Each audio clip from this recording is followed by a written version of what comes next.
The control house breathed in, waited, and then breathed out. It was not a cannon blast at first, not the thunder a boy imagines when he says the word explosion under his breath to taste the power of it. It was a cough, a contained thump from inside the bones of the building, followed by a ripple through plank and brace that made everything around us remember it had been a tree once, and that trees do not like to be lied to. Down! Beckett's voice carried across wood and water. In the same breath as the first pane shattered and flew, the catwalk bucked underfoot. The air went sharp with the smell of resin and struck matches. The river answered with a low, angry note, as if insulted that men thought to choreograph it with powder. A second thump answered the first from deeper in, smaller, wrong, the sort of sound that makes a midwife lift her head because the baby just decided to be stubborn on its way out. The windows on the east side blew, flinging glitter into sunlight. A tongue of flame licked paper inside. The neat map with its colored threads lifted and twisted and tried to leave this story. I had the absurd thought that a thing drawn to control, a river would like not to burn, but to run. Cass!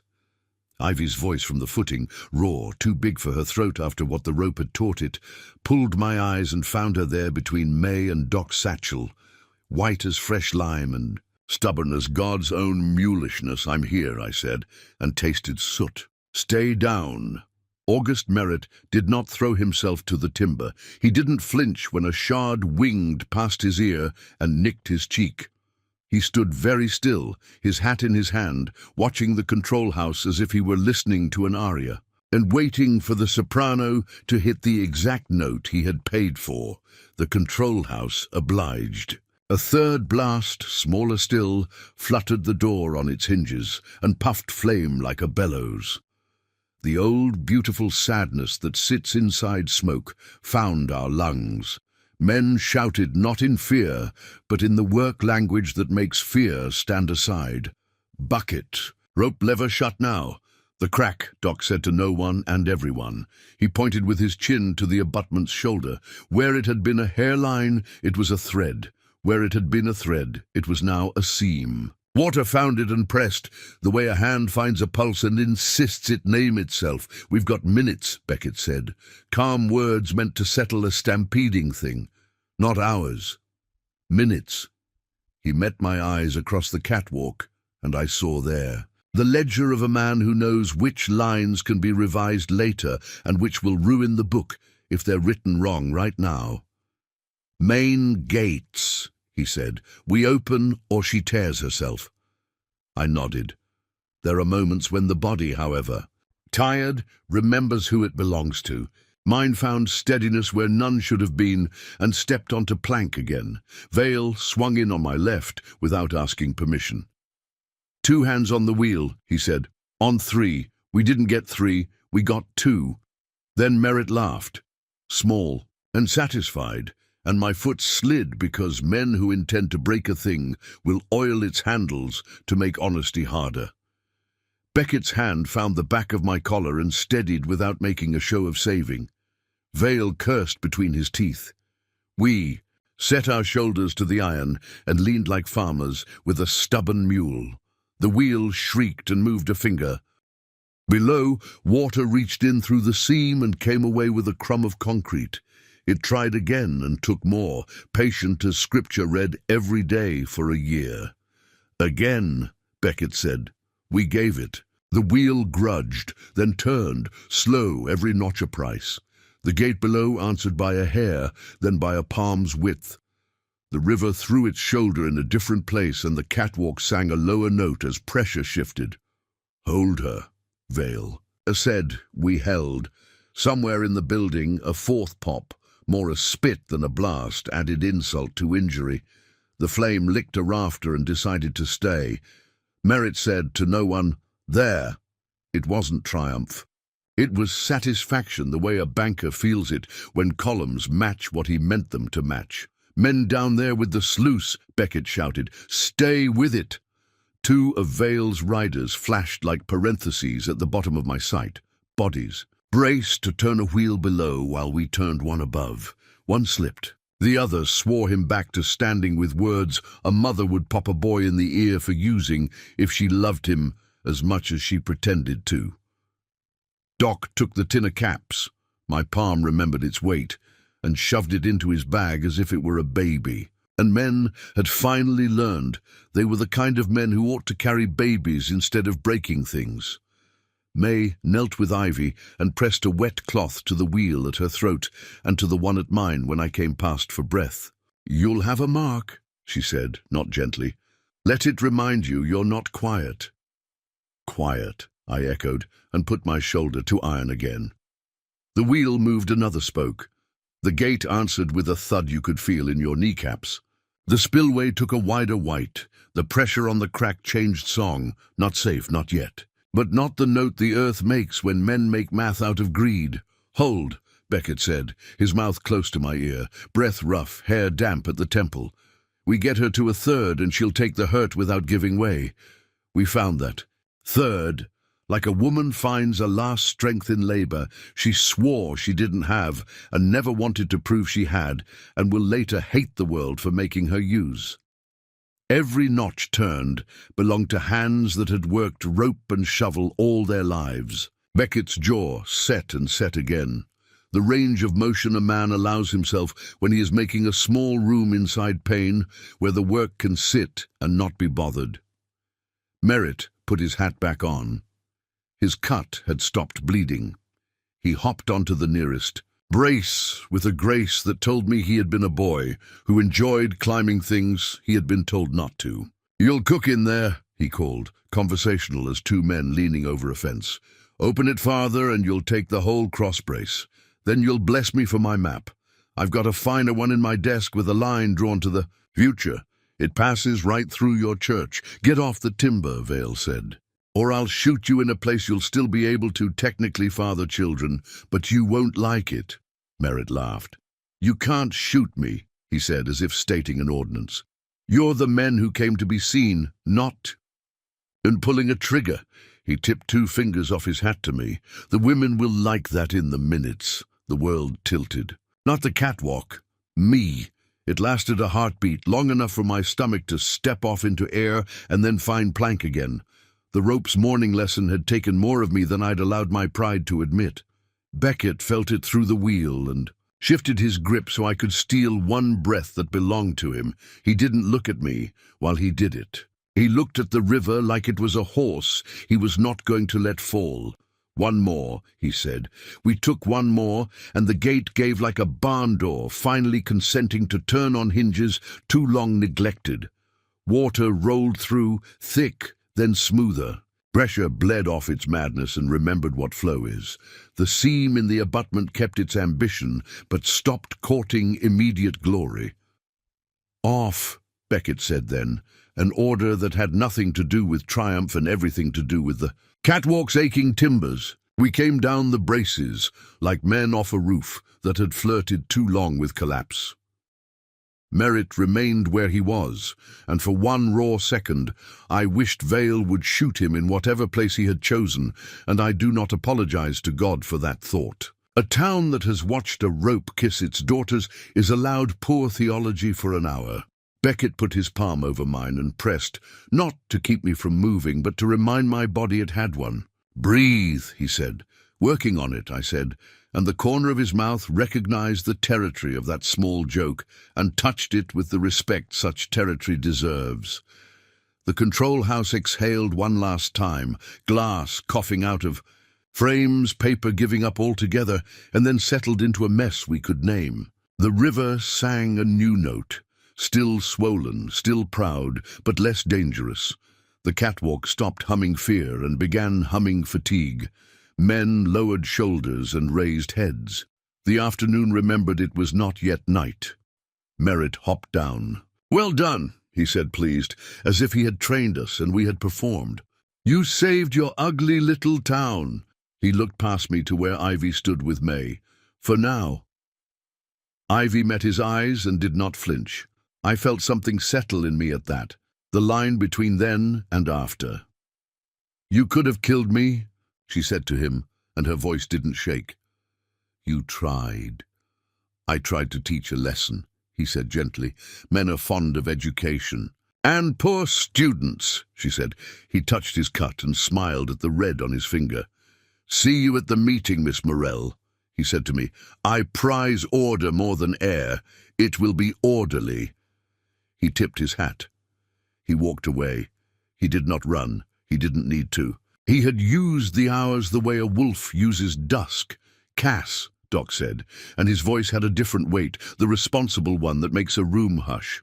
The mark at your throat needs cooling, Ivy's too, and then you need to sit 12 minutes before you try to run again.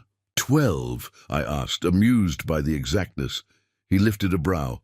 I like prime numbers when a woman will ignore me either way. He turned his attention to Beckett's hands. You're burned. Later, Beckett said, and did not look at his skin. He looked at my sister and then at the road that led back to town. We've got to put eyes on the office before they put a match to paper. Vale spat in the river like a benediction. Wit's there, he said. If anyone strikes fire near your father's ledger, he'll break fingers for the Lord. Then we go, I said. Doc, keep the jar where a fall won't break it. May, she was already pressing a damp cloth to my neck with a tenderness edged in fury. Go, she said. If a man in a suit tries to speak louder than me, I'll discover whether a wheel makes a better argument than a skillet. The ride back felt shorter because the world had been shaved of everything extra. Air, hooves, dust that tasted like metal where the river had flung a breath. The town lifted itself up to meet us the way a child lifts arms when it sees its mother's shape on the road. Too much faith and just enough. The church steps held the town. Not seated, standing with that particular tension a room acquires when people have chosen to be witnesses instead of gossips. Reverend Thorne's face looked carved and bright, like someone had held him close to a fire until the heat drew out whatever sapped men when fear sits in their bones too long. The schoolhouse. Bell rope lay coiled like a tired snake. Old May stood near the door, with that wheel tucked like a shield into the crook of her arm. She looked as if she had always been made of oak and patience, and would be long after all of us were stories. Silas stood at the front table with the sheriff and 3 deputies who had not yet decided what courage meant under new light. If the lemon smell was less, the smile was the same. Neighbors, the Reverend began, and his voice went where men's voices rarely go. It went soft. We have come back from a work none of us chose, and all of us did. We will do some more. We will do it like people who intend to live in the same town when the sun comes up. Sit if you can. Stand if you must. We're going to put truth on the table. Order, Silas said sweetly, as if the word were a pet he'd trained. Sheriff, let him speak, someone said from the back. Vale, though he didn't lift his chin to claim it. Silas put on the sorrow of a man who has discovered children tracked mud onto his carpet. Miss Morell has brought accusations. She has stirred tempers and rivers. She has interfered with lawful improvements. I have done my father's work, I said. I didn't raise my voice. I simply set it inside the room like you set a pot on a stove. The heat changed. I have kept the accounts straight, and I have tried to keep the girls safe. I touched my throat because the mark was a friend now. You've met the truth's cost. You'll meet its arithmetic too. I laid the ledger down. Treasurer Morell, inked on the inside cover by a hand I knew better than my own, boxy, proud, a little battered. I set Doc's jar beside it. Vale put the rolled map down with a neatness that made men notice it wasn't just a woman's argument anymore. Doc cleared his throat. This is tailings wash, he said. If you put it on your tongue, the tongue will tingle and go dull. Then your hands will shake when you try to pour a cup. If you drink it long enough, your baby's milk will spoil. He didn't look at Silas when he said it. He looked at the women who had carried babies and watched milk and learned the smell of danger before men had a word for it. Silas smiled for the men who think words make a room behave. We appreciate the theatrics, he said.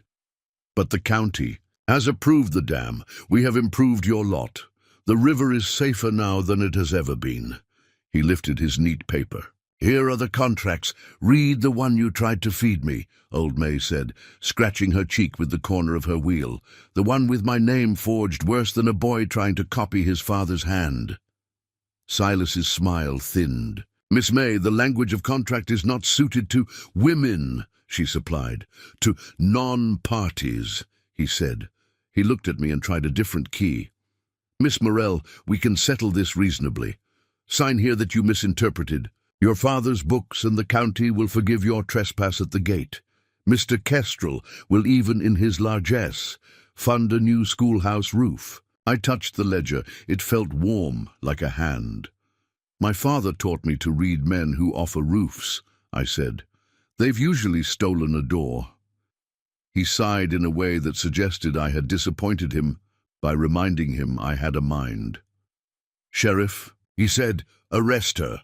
The sheriff stepped forward 2 paces and stopped at a line that existed only because men in that room had decided it did. It was marked, not by chalk, but by May's wheel and Beckett's shoulder, and Vale's easy hand on a gun he had not yet drawn.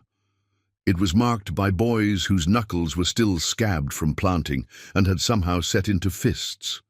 It was marked by women who had tucked children behind them with one hand and something heavy behind their skirts with the other. The sheriff lifted a palm to show he had some sense left in his body, and his badge had not entirely eaten his brain.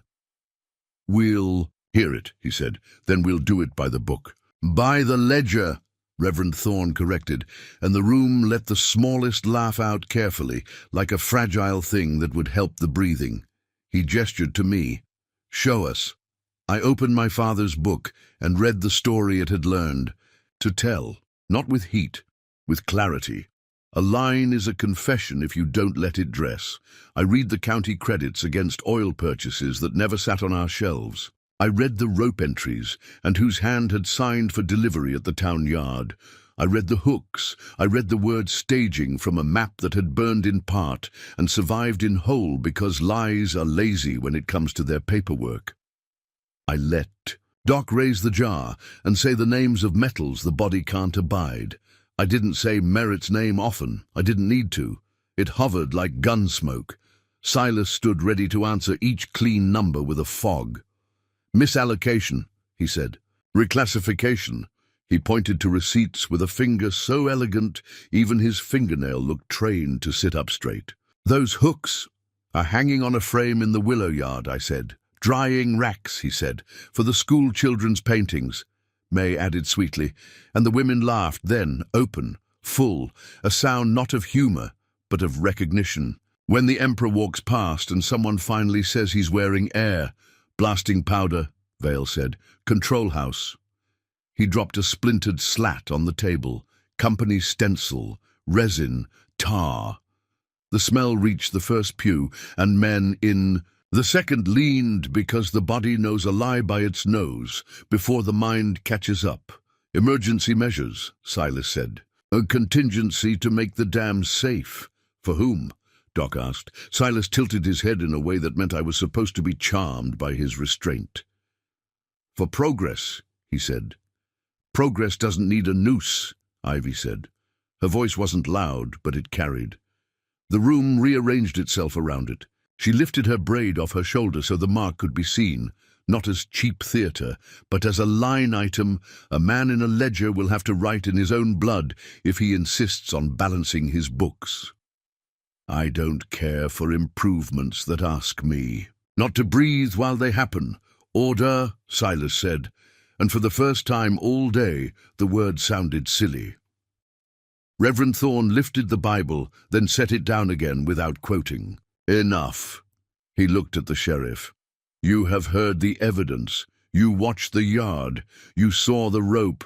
You smelled the powder. If you do not act tonight, you will leave this church without a town to wear a badge in." The sheriff breathed through his nose, then through his mouth. His jaw worked. He looked like a man choosing not between right and wrong, but between 2 kinds of fear. "I'll take the map," he said finally to Doc, "and the jar." His eyes flicked to me and did not stay. We'll wire Carson City." Silas's mouth made a little O. "Sheriff," he said, "you are not authorized." "Authorized," the sheriff said, tasting the word and finding it no longer matched his tongue. He shifted his belt. "Mr. Bracken, you and Mr. Merritt will remain within town limits until a judge has read these." His voice found an old carriage behind it then, something he might have had before the county bought him a new vest. "Deputy," he added to one of the three whose hands hadn't shaken earlier, "go fetch Mr. Merritt from the gate if he's come back this way. If not, ride." Silas's eyes cooled. "You'll regret this," he said softly. "Already do," the sheriff said, and for the first time today I believed him. We adjourned without adjourning. People spilled into twilight in twos and threes, with the quiet of ones who know the night has a kind of brittle to it. May gathered women into a circle that looked like knitting. Vale spoke to his riders with his chin, and they broke like a clean platoon, 2 to the jail, 2 to the yard, 2 to the office. Doc took Ivy's pulse and then mine, and said to both, "Of us, eat soup. If you drink whiskey, I will hide your glasses, and if you don't sleep, find a chair that fits your back and pretend." Beckett walked beside me without touching me, because sometimes touch makes it worse when a body is trying to keep its shape. "You shook when the gate moved," he said after we had gone 10 steps with the town at our back. He said it like inventory, not like a man pointing to a weakness with pride at his own steadiness. "Sit somewhere while I go talk to Vale at the jail." "I will," I lied. "You won't," he said, and that gentled the words somehow, because he had accounted for me not obeying and still made the ask. "Then at least breathe before you follow. If you see Merritt, don't be brave, be loud." "Bravery's attacks," I said. "Noise is a weapon." He almost smiled. "You're learning ranching fast." He tipped his hat and moved toward the jail, with the gait a man has, who has decided he'll be as much law as the town needs until the judge arrives. Ivy tugged my sleeve. "Come," she said. "May will make us sit if she thinks we mean to. Stand." May did. She tucked us into her front room, with bowls that steamed lentil and ham, and a slice of bread thick as a good Bible. She pressed a cool cloth to our throats and said, "To hell with beauty standards for a week," which made a laugh open in me that did not belong to today, and so felt like a cheat and a balm. "We'll be watched," she said, looking past us through the lace curtain. "So we'll be visible. You want to scare a snake? Let him see you knitting." She thrust needles and yarn into Ivy's hands and a tarnished thimble into mine, not to sew with, but to roll on my thumb like a worry stone. We sat for exactly 12 minutes, because Doc had asked, and I am not so stubborn as to make a liar of the only man trying to keep an entire town's blood inside its skin. We listened to the sound a town makes after it decided together not to be frightened, into being smaller, not silence exactly, something like a held chord that expects the next note to be true. Then we rose and went to the jail. The sheriff had done the simplest brave thing. He had put Silas Bracken in a cell. Bracken stood with his coat folded across his arm, his hat set on the cot like a guest nobody meant to entertain. He looked appallingly like a teacher waiting for a class of slow students to assemble. "Mr. Merritt?" Beckett asked.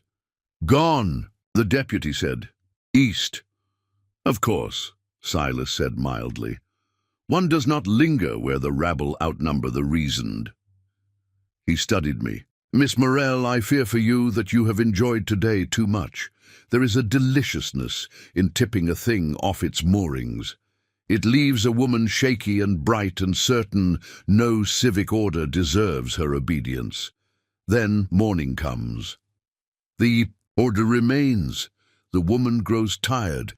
I set my hands on the bars because the day had taught me how to hold things that had tried to strangle me. "You mistake me for a woman who enjoys any of this," I said. "There is nothing about you that is delicious." He winced as if I'd misused a fork at a formal dinner. "You will come to my office tomorrow," he said. "You'll sign what I put in front of you. We'll return to improvements.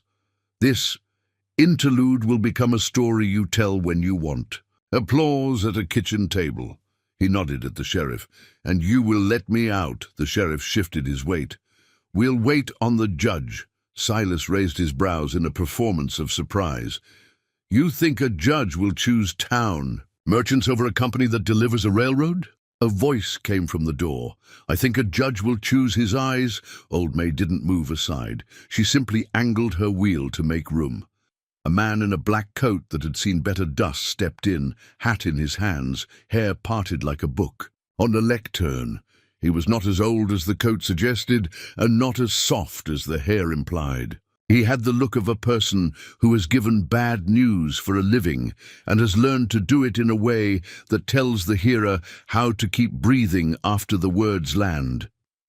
A second man followed him, a federal deputy in a coat that looked like it had been slept in on purpose.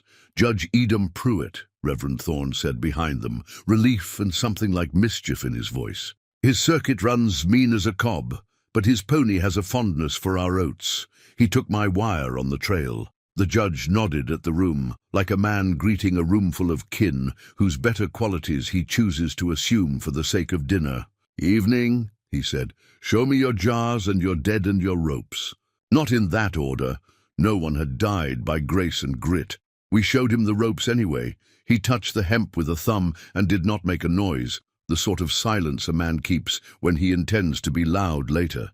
Doc set the jar on the desk. The judge dipped a finger and touched it to his tongue, the way a farmer tastes a barrel, to see if the salt cured.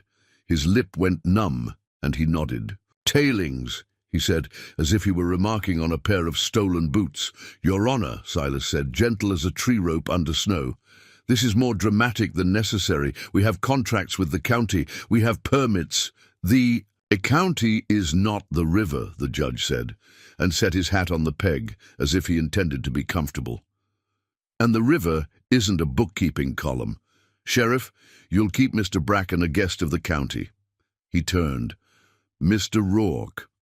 Beckett stepped forward. Judge, you'll take 4 men, the judge said, and ride east. If you catch the other one, Merritt, you'll return him on his horse if he'll sit it. If not, you'll drag him by his pride. Don't shoot him unless he offers a good reason. He will be creative in his reasons. He turned to me. Miss Burrell, I went cold down to the bones of my feet. Sir, you'll bring me your father's ledger in the morning and sit while I read it. You'll bring me receipts. You'll tell me, without adjectives, which line sours the milk in your mouth when you say it. Yes, Your Honor. And you'll sleep, he said, meeting my eyes until I had to look away and then had to look back. Because this isn't over when a girl with rope marks wins the night. It's over when she keeps winning mornings. Ivy's fingers crept around mine, cold and certain. We'll wake her, she said. The judge made a note in his pocketbook with a stub of pencil, sharper than a moralist. Sheriff, he said, put 2 men on the dam and 2 on the control house and arrest any man who strikes a match there without a prayer, said first and my signature on a paper. He turned to Vale. And you'll tell me quietly, if any, of your boys feel bullet-brave tonight, so I can review with them the difference between satisfied and right. Vale tipped his hat in a modest confession. We will be peasants about it, he said, proud and careful. The judge's mouth ticked. Good. He looked at Silas. Mr. Bracken, you are not the first man to learn at 35 that your handwriting won't talk as clean as your lips. I recommend you practice penance. He turned and left without grand flourish, only a purposeful bearing, as if the job were a ditch to dig and he had a spade tuned to clay. We spilled back into the evening and found the town changed by the simple presence of a man with a book and a traveling coat. It wasn't that he brought law where there had been none. It was that he brought a place for our tired to sit. Beckett touched the brim of his hat to me. I'll ride, he said. You'll rest. You'll come back, I said, because some words should be imposed like tithes. Count on it. He was gone with 4 riders before my heart had finished the beat it had just begun. I watched the dust he made join the dust the day had raised. And didn't let that feel like a metaphor. May's hand found my shoulder. "Eat again," she said, "and then lie down on my settee and pretend you trust furniture." Avi and I did the first. The second took stratagems: wet cloth, pillow that smelled like May's lavender pocket, Doc's dose of willow bark tea. The wheel leaned against the door like a promise. When sleep came, it came in strips, the way a poor quilt uses a dozen old dresses to make a new blanket. In the strips, I saw rope and water, rope and water. Merritt's grin and Silas's neat hands and Beckett's boot braced under my heel. Each time I woke, Ivy's breath steadied mine. Each time she woke, my skin remembered how to be warm without someone else's eyes on it. Morning put a thin egg yolk light across the floor. The town felt like a mouth after a dentist has done his worst, numb, relieved, dreading the next appointment. The judge took the ledger on the church steps with no ceremony. He sat on the top step like a farmer on a fence and turned pages while people going to their chores glanced without gawking, and those who had no chores tried to look like they did. He read the way a good man sifts flour, patiently, confident the weevils will present themselves if the sieve is true. When he looked up, he had the expression of a person who has found exactly what he expected to find and is therefore allowed to be angry without being surprised. "Sheriff," he said, "send a rider to Carson City for the clerk who keeps the seal on water contracts. Send another to Devil's Gate for whatever engineer the company tolerates enough to ask questions of. And send a third to the 3V for any cowhand with eyes who will swear to what he saw." He shut the ledger gently. "Miss Morell, you will now answer me in 3 lines. Why you called the meeting, what you expected would happen, and what did." I said the first, water, rope, numbers. I said the second, a town crowding into a room and a lawyer pretending a noose means art. I said the third, attempt at murder turned into theatre, turned into proof. "Good," he said. "Don't practice rhetoric, Miss Morell. Leave that to the men who have not yet earned rope marks." He wrote something on a scrap and gave it to the sheriff. "Jail the deputy who took coin to look away from the yard," he said. "Not the one who asked questions. The other." The deputy in question went pale. The other stood taller. That is how to repair a town as quick as anything. Name the coward and praise the almost brave. By midday, news came from the East Road. Beckett's posse had found Merritt at a relay station, crisply shaving, as if a man might as well look presentable while fleeing a town. He did not shoot. He smiled. It was not quite defeated, but it had a new line through it the way glass gets a birthmark after a bullet passes nearby. In the afternoon's heat, men with rolled sleeves and women with bandanas over their hair pulled the hooks down from the willow frame and stacked them on the church steps. We built, yes, we built, with our own hands, a gallows of a different sort, not for necks but for words. We lashed the hooks into an ugly iron cross and hung from them the map, the ledger's copy pages, Doc's jar with a ribbon through its wire, and a coil of rope soaked and salted, so that if some fool tried to throw it over a branch tonight, it would let him make a fool of himself and not more. Silent in the heat it stood.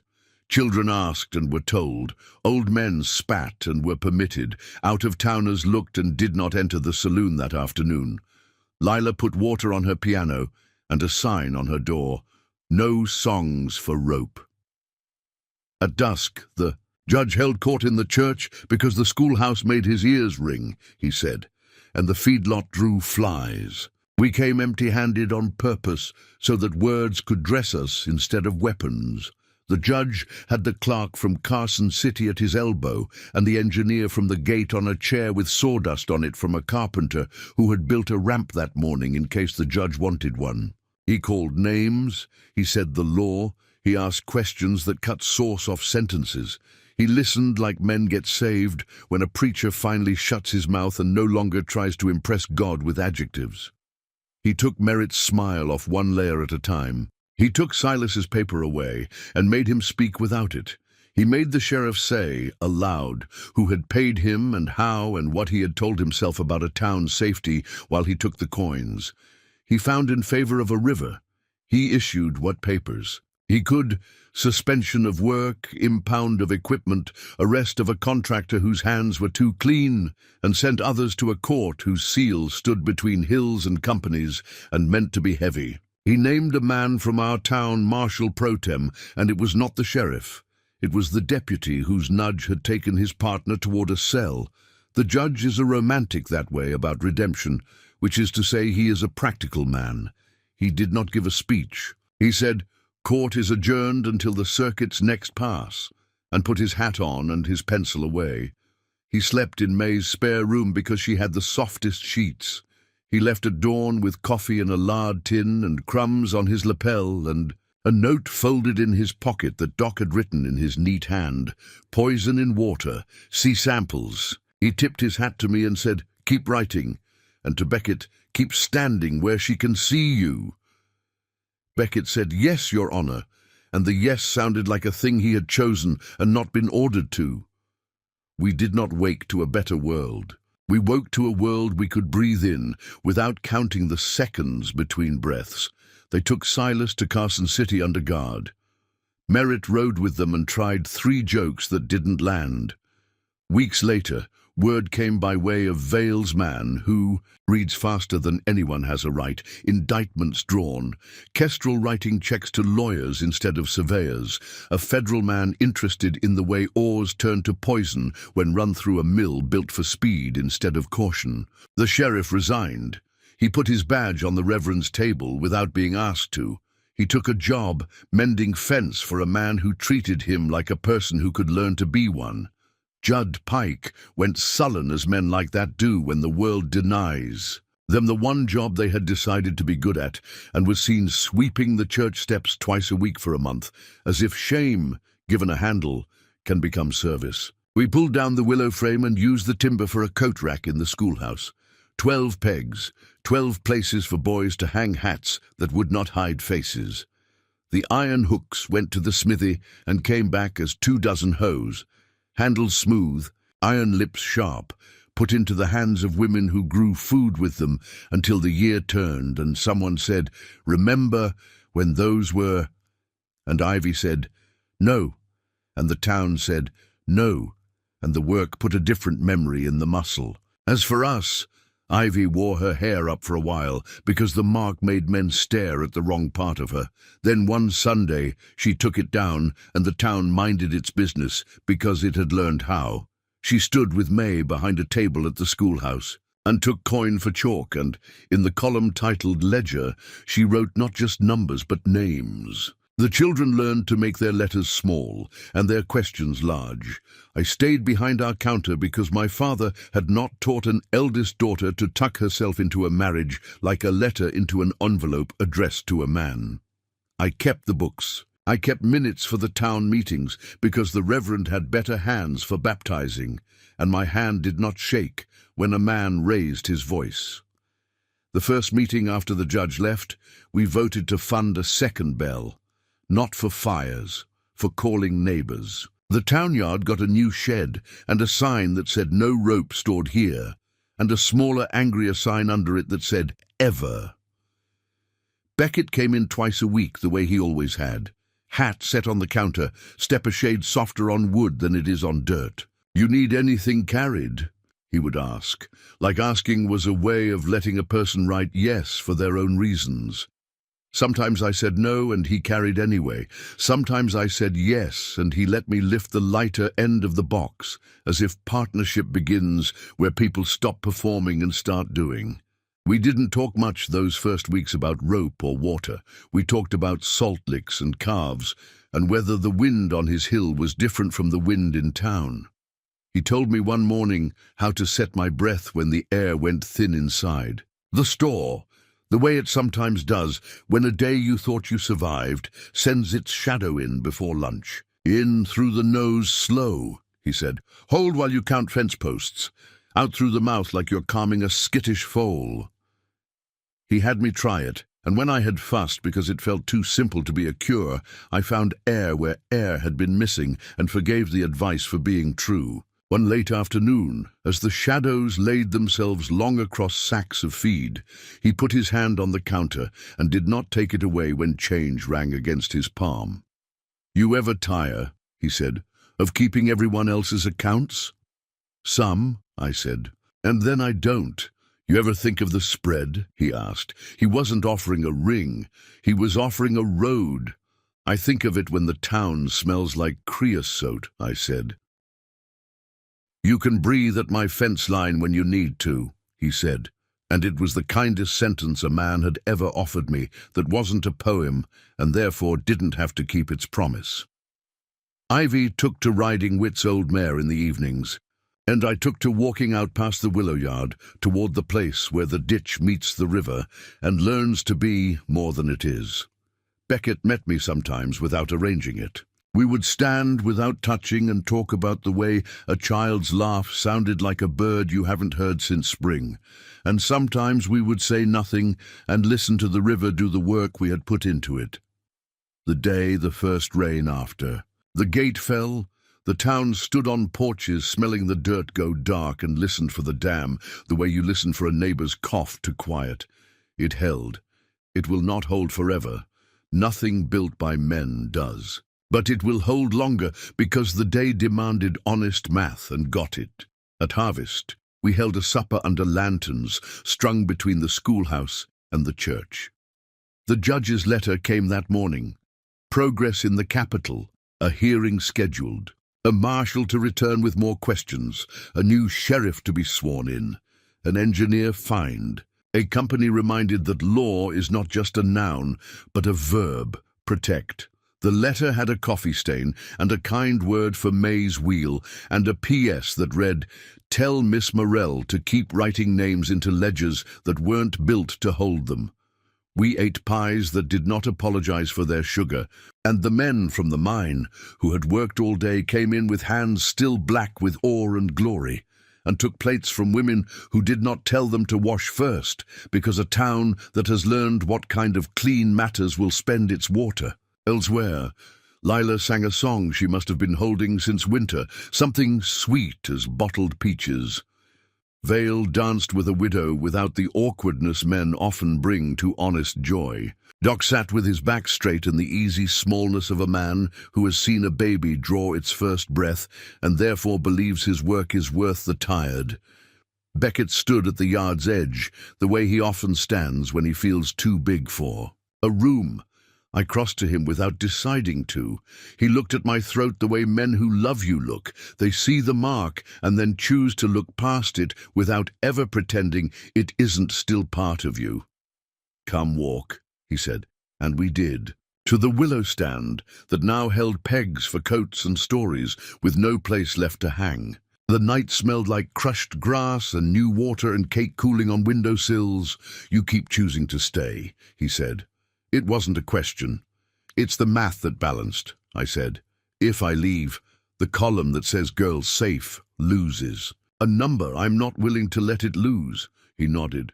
"Then I'll keep riding in for salt," he said, "and whatever else your hands decide to hand me."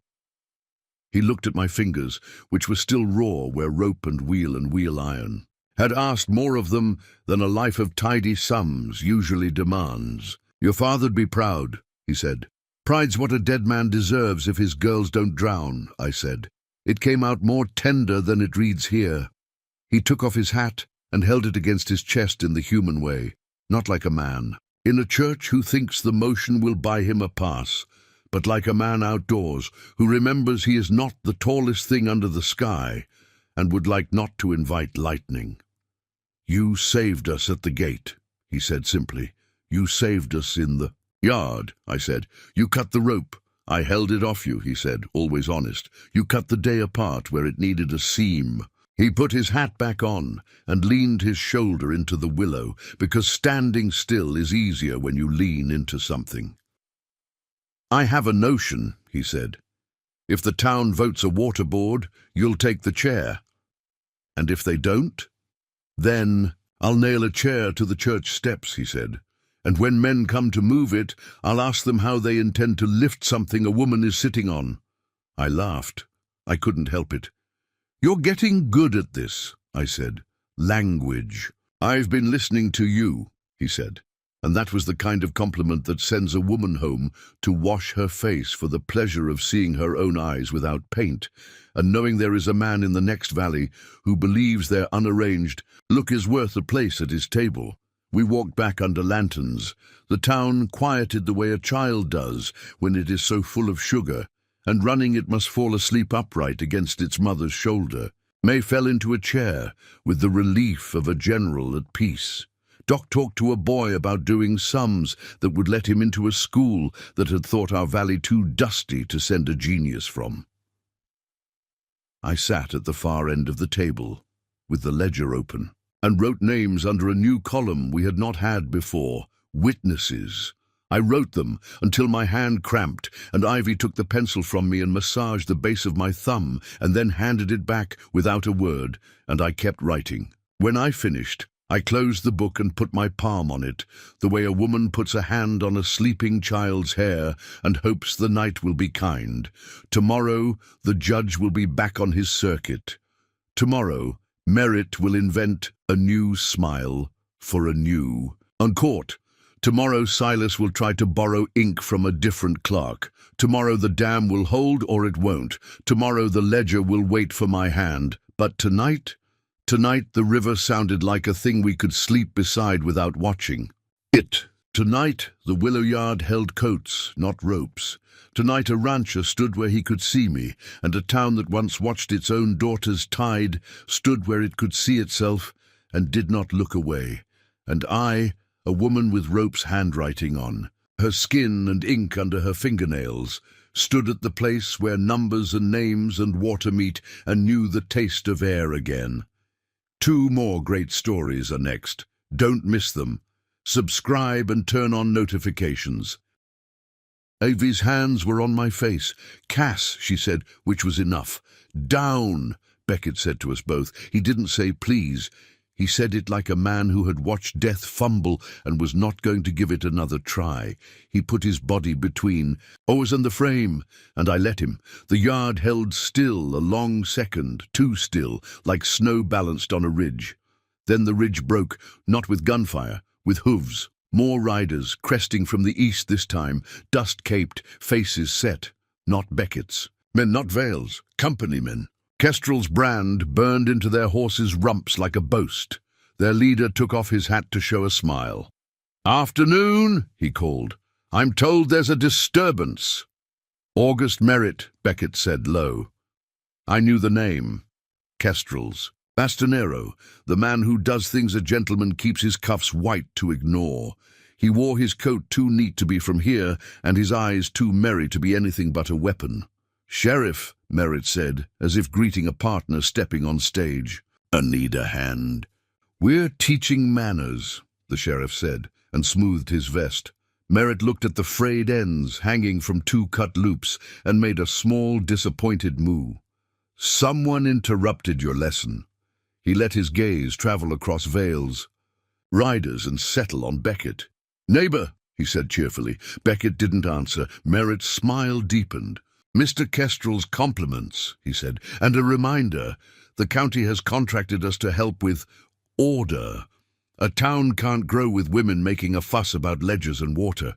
Someone has to tighten the lid." He spurred 2 steps forward. "So, shall we tighten?" "Not today," Vale said. "Today precisely." Merritt's hand twitched. "The signal you give men who are primed to move." Guns came out like arguments prepared in advance. I had one thought. Ivy. I reached for her, without taking my eyes off Merritt. Beckett, impossibly, found both of our wrists and pulled us a foot back, then another, angling us toward the willow's deepest shade. "Rourke," Merritt sing-songed, as if we were children at recess and he'd spied a hiding place. "Bring your girls back. We'll keep things civil." "You don't know the word," Beckett said. A shot cracked from the edge of town, not from any of the tense lines. A warning, then another. Other sounds folded into it, the flat clap of doors slamming, The shriek of a hinge, the tumble of feet. When the dust lifted, I saw them. Townsfolk, not riders, not hired hands.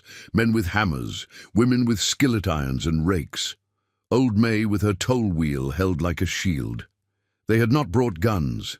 They had brought whatever their hands touched. Every day, Merritt saw what I saw and laughed in surprise. "Well," he said, "we've organized ourselves a parade."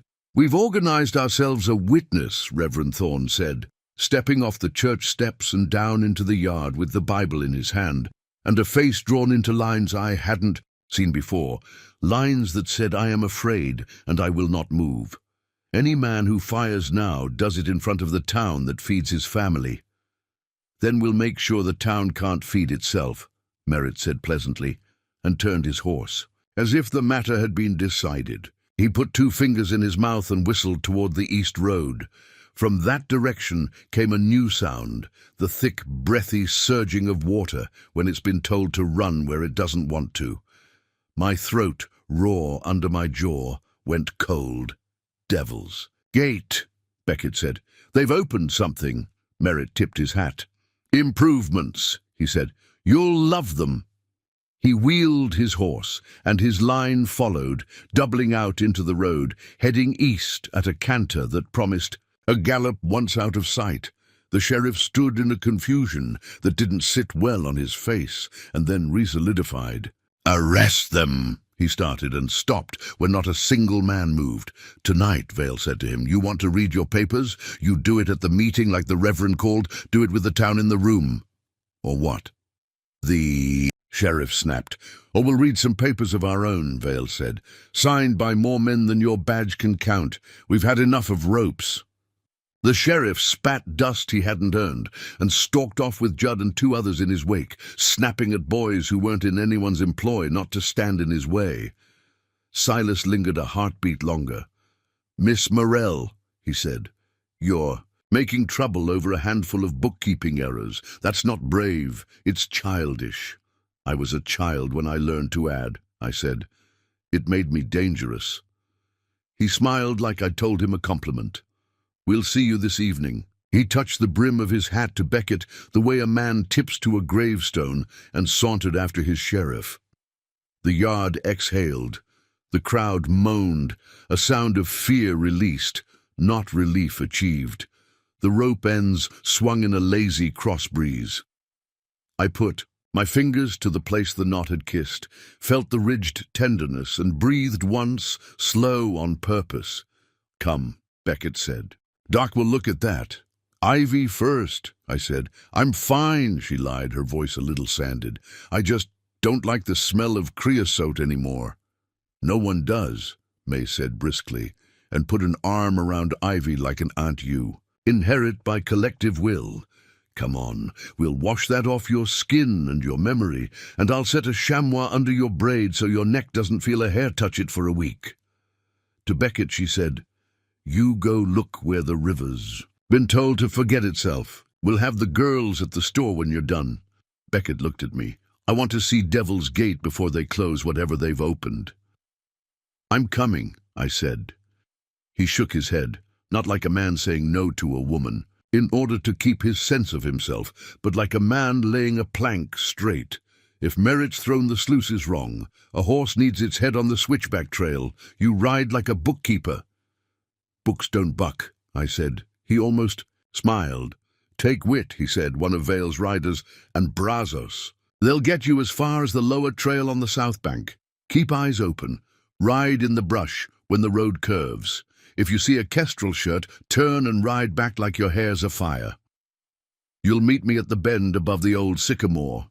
I said too quickly, because I didn't want my voice to show how the word hanged still rang inside my skull. "Above the old sycamore," he said, "by the time a man could cook a steak both sides." He went east at a ground-eating lope. Vale peeled 4 riders after him and left 2 to companion me.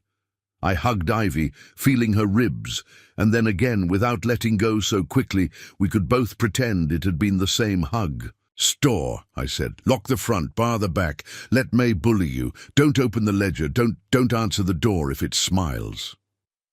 "Come back," she said. "Count on it." We took the south trail, Wit leading, Brazos riding. Drag. The path snaked the way water had once done, before men made it forget its own logic.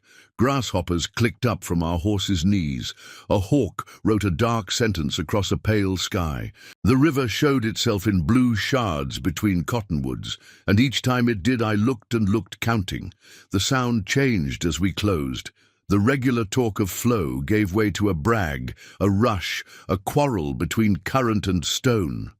At Devil's Gate, the gorge necks itself narrow. The rocks on either side are black, where high water scours them, and red where it only threatens, and the air there smells like iron and prayer. Kestrel's Dam, banjos of cribbed timber and poured concrete, the strange marriage of old and new, bit into both walls like a bad tooth. The spillway had been dry since July. Now it ran a thin white line that thickened as we watched. Wit pulled up and threw his reins. "They opened the side gates," he said. "Not the main, that's a bleed. To make a point, not to flood a town." "Points can drown a child just as sure," Brazos said, and spat in a way that had judgment in it. I tied my mare and went up the last yards on foot. The dam had a little catwalk, a string of planks with a polite rail so Easterners could look down at the river and decide they had improved it. Halfway across I stopped and set my palm to the new flow. It felt like a pulse. It felt like a body running a fever. A shout came from the far end. "Beckett." He lifted his hand in that small way. Mendu, when loudness would be a kind of surrender, and I felt the muscles in my neck that the rope had roused tighten and then let go. With him were two of Vale's men and, unexpected, Doc Green, hat clamped low, eyes narrowed against glare. "Doc," I said when he came close enough for my voice to reach in a normal human way. "Someone had to decide if we were seeing danger." "Or complaint," he said. "Turns out it's both." He pointed with his jaw at the overflow canal, where water ran where it shouldn't and carried with it a skin of grey-yellow scum. "That's not silt." "What is it?" I asked, though part of me already knew. The riders didn't slow. They poured off the ridge in a wedge, then fanned with the unshowy precision of men who have ridden fence together in hail and in heat. The air filled with the thrum of hooves and the old smell of leather that means help when you're drowning. Whoever had shouted, "Drop the ropes," didn't shout again. He didn't need to. The line of horses made the argument for him, iron on stone, breath like steam. The riders didn't slow. They poured off the ridge in a wedge, then fanned with the unshowy precision of men who have ridden fence together in hail and in heat. The air filled with the thrum of hooves and the old smell of leather that means help when you're drowning. Whoever had shouted, "Drop the ropes," didn't shout again. He didn't need to.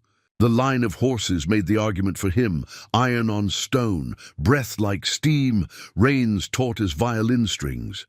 A gun cocked to my left, another to my right. Beckett didn't look at either. He stepped once, twice, the way a man moves around a skittish mare. Shoulder to the big-boned hand that held my loop. The rope fell. The loop kissed dirt and threw up a little ring of dust. Ivy made a sound in her throat that tore at me like a saw against green wood. "Back," the sheriff barked. His voice had too much brass in it. "This is county business."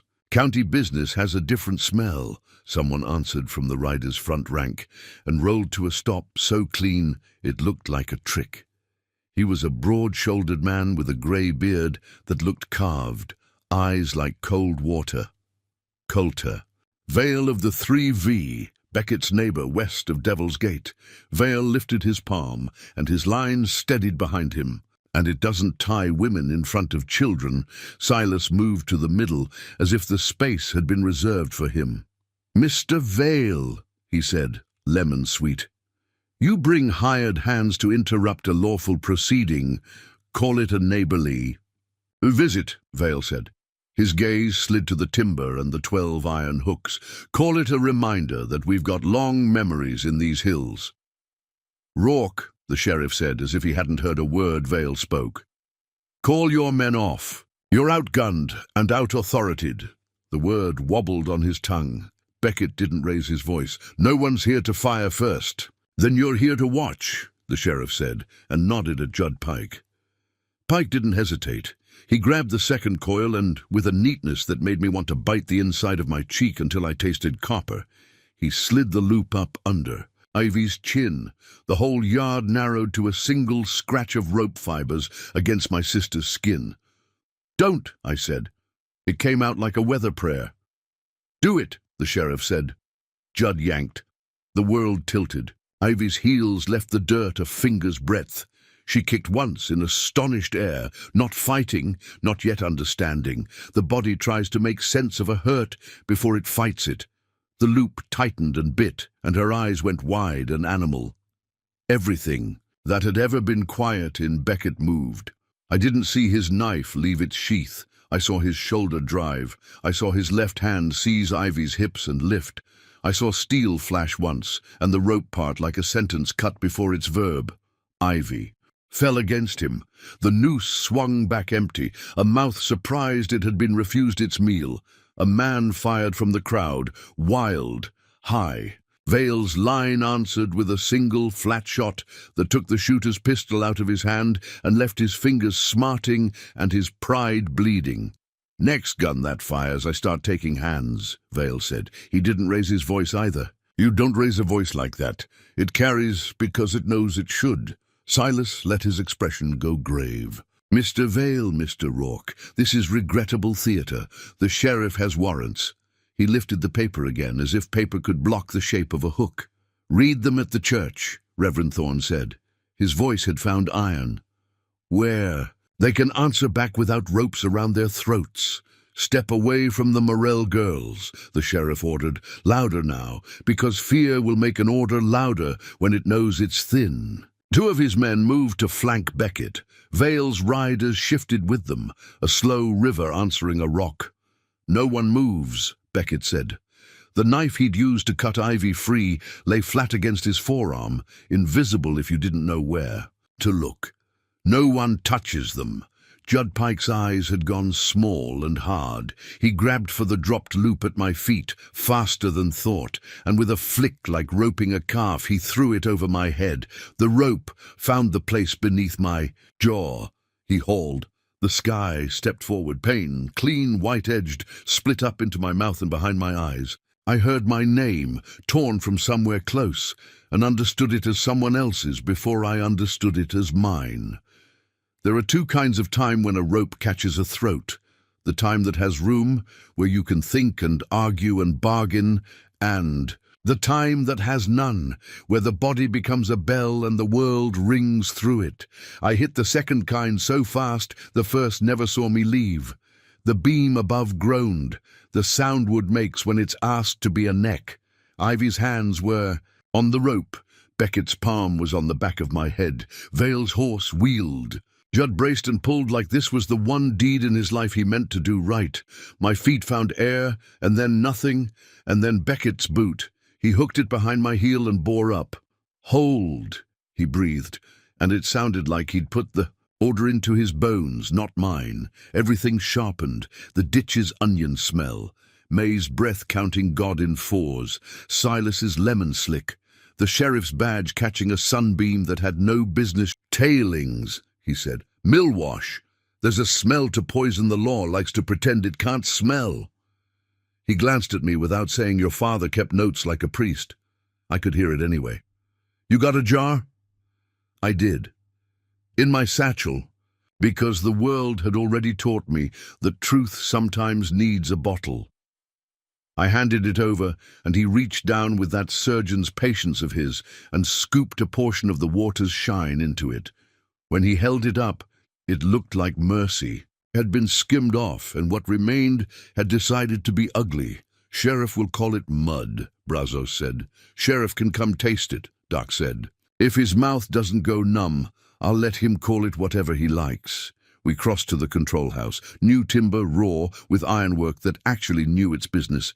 Beckett stopped me with a hand on my sleeve before we stepped in. "Let me," he said, and went first, head turned, shoulder angled.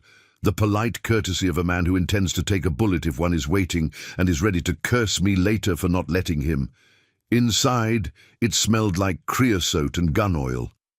There was a desk, a map, with coloured thread pinned through it to show the irrigation ditches Kestrel promised the county, and a series of levers numbered neat. One lever had been yanked half down and locked there with a padlock that looked new. Enough to have someone's breath still on it. Side gate 3, Beckett said. They opened it and chained the lever, where a man can't shut it without a saw. Judd Pike doesn't carry a lock, Whit said. That's a lawyer's. Brain at work. Make mischief look official. The map drew my eye. They had marked the schoolyard willow stand with a tidy X, as if it were a landmark on a pleasure cruise. Underneath, in pencil, a word. Staging. Staging what? Lunch? Or something with ropes? It twisted something in me that hadn't righted since. Noon. I leaned over the map, smelling the graphite, reading the tiny notes in the margins, the way I had read my father's when I didn't yet know his ghost would ask me to carry them. 2 columns on the bottom right. Supplies, town yard, creosote, hemp, iron hooks, supplies, control house, blasting powder, 2 crates, caps, tar. Blasting powder, I said, and felt the middle of my body go cold. Doc looked where I pointed, then at the walls as if expecting them to confess. I don't like that word inside a building that holds back a river. Where? Beckett asked. Brazos had the sense to stay by the door, watching the trail. Whit bent, ducked, knocked his knuckles along the baseboards, then lifted the table's cloth and stiffened.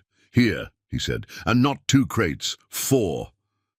Beckett crouched, fingers gentle, as if dynamite were a live thing he didn't want to startle. The slatted boxes had company stencil marks, but someone had rubbed dirt into them in an artful way, so they looked older and more honest than they were. The twine was new, the nails were new, the lie was old. They meant to blow a piece of the spillway, he said. Let water do the rest. They'd call it a failure of old wood. They'd call the new concrete an improvement after the flood. Tonight? Doc asked. Soon, Beckett said. Or when a woman didn't stop asking questions. His eyes flicked to me without needing guilt to do the looking. We have to move this out of here. We can't carry it far without looking like men who mean to blow something, Whit said. And if Merritt is half as clever as his smile suggests, he's got boys on the ridge counting how many crates leave this house. Then we don't carry it far, Beckett said. He straightened, decision settling into him like a saddle sits, right on a horse that's earned it. We dump it in the low pool below the bend. Water'll take the temper out of it for a spell. Doc shook his head. It won't drown the idea. It'll give us time to bring a judge with eyes, Beckett said. Time's the only favor we can ask of this day, and it owes us already. We moved like a nest of ants interrupted. Purposeful, splitting work by unspoken rule. Whit and Brazos bore the crates one by one to the catwalk, while Beckett kept the jar steady in Doc's hands, and I took the map down and rolled it slick. Take it, Doc said. A thing drawn tells a truth a mouth can wiggle away from. We were 2 crates in when a shadow climbed the control house door and didn't go away. Beckett had time to set the map down and lift the top crate onto Whit's shoulder before the shadow grew a voice. Busy day at the gate. August Merritt leaned against the frame like he belonged there, sunlight cutting a clean shine along his teeth. He took in the padlock, the open map drawer, the missing crates, and smiled like you only do when you know something and want to watch a woman figure out that you do. 3 men behind him. Not boys. Company, not county. I file things more neatly. When I'm nervous, I said, because sometimes you answer a wolf by whistling like a canary. It buys you one breath. Merritt took his hat off and fanned himself with it. Miss Morell, he said, the ledger lady. You have a talent for arriving where paper turns to powder. He gestured with his hat brim at the empty space under the table. Taking souvenirs? Returning them, Beckett said. To water. Wasteful, Merritt said. Blasting has so many uses: clearing sediment, widening channels, trimming a town off a river so it sits polite when men with money want to build where they please. He looked out across the spillway, where the water ran thicker now, white lace at its lip. "Mr. Kestrel likes a view." "You left a word on that map," I said, "because my mouth will save my hands if it can." "Staging." He didn't bother to glance. "You believe everything you read?" "I do, when the ink's still wet." He smiled as if I'd passed an exam. "You weren't meant to see it." "I wasn't meant to breathe this morning," I said. "Men fail at meaning all the time." The marks under my jaw burned under their band of cotton. The world telescoped around the space between Merritt's boots and mine. He sighed. "Don't look at me like that, Miss Morell. I didn't come to rough the ledger girl. I came to close a gate. Some things are better done under a man's hand." He jerked his chin, and one of his men shouldered inside and cut the padlock with a tool he had brought for that single purpose. "Close it," Merritt told him. The man reached for the lever. Beckett moved to stop him, and 2 other guns answered. By lifting a fraction, Vale's men in the doorway behind Merritt didn't step in. They stood and calculated. Beckett didn't push it. He stepped back that half-pace I knew, a step that said patience and not surrender. The lever creaked to closed with a reluctance that made the hair on my wrists stand. The spillway narrowed from a lace to a thread. "See?" Merritt said. "Law and order. It's almost as though the world obeys men who know how to ask it nice." "More like it obeys men who come with guns," Doc said. "Words are guns," Merritt said. "I'd have been a preacher if there'd been a pulpit big enough." He nodded again.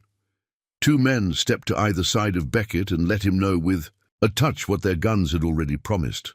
Merritt's eyes came back to me, as if time were an intimate of his, and he could make it wait while he talked.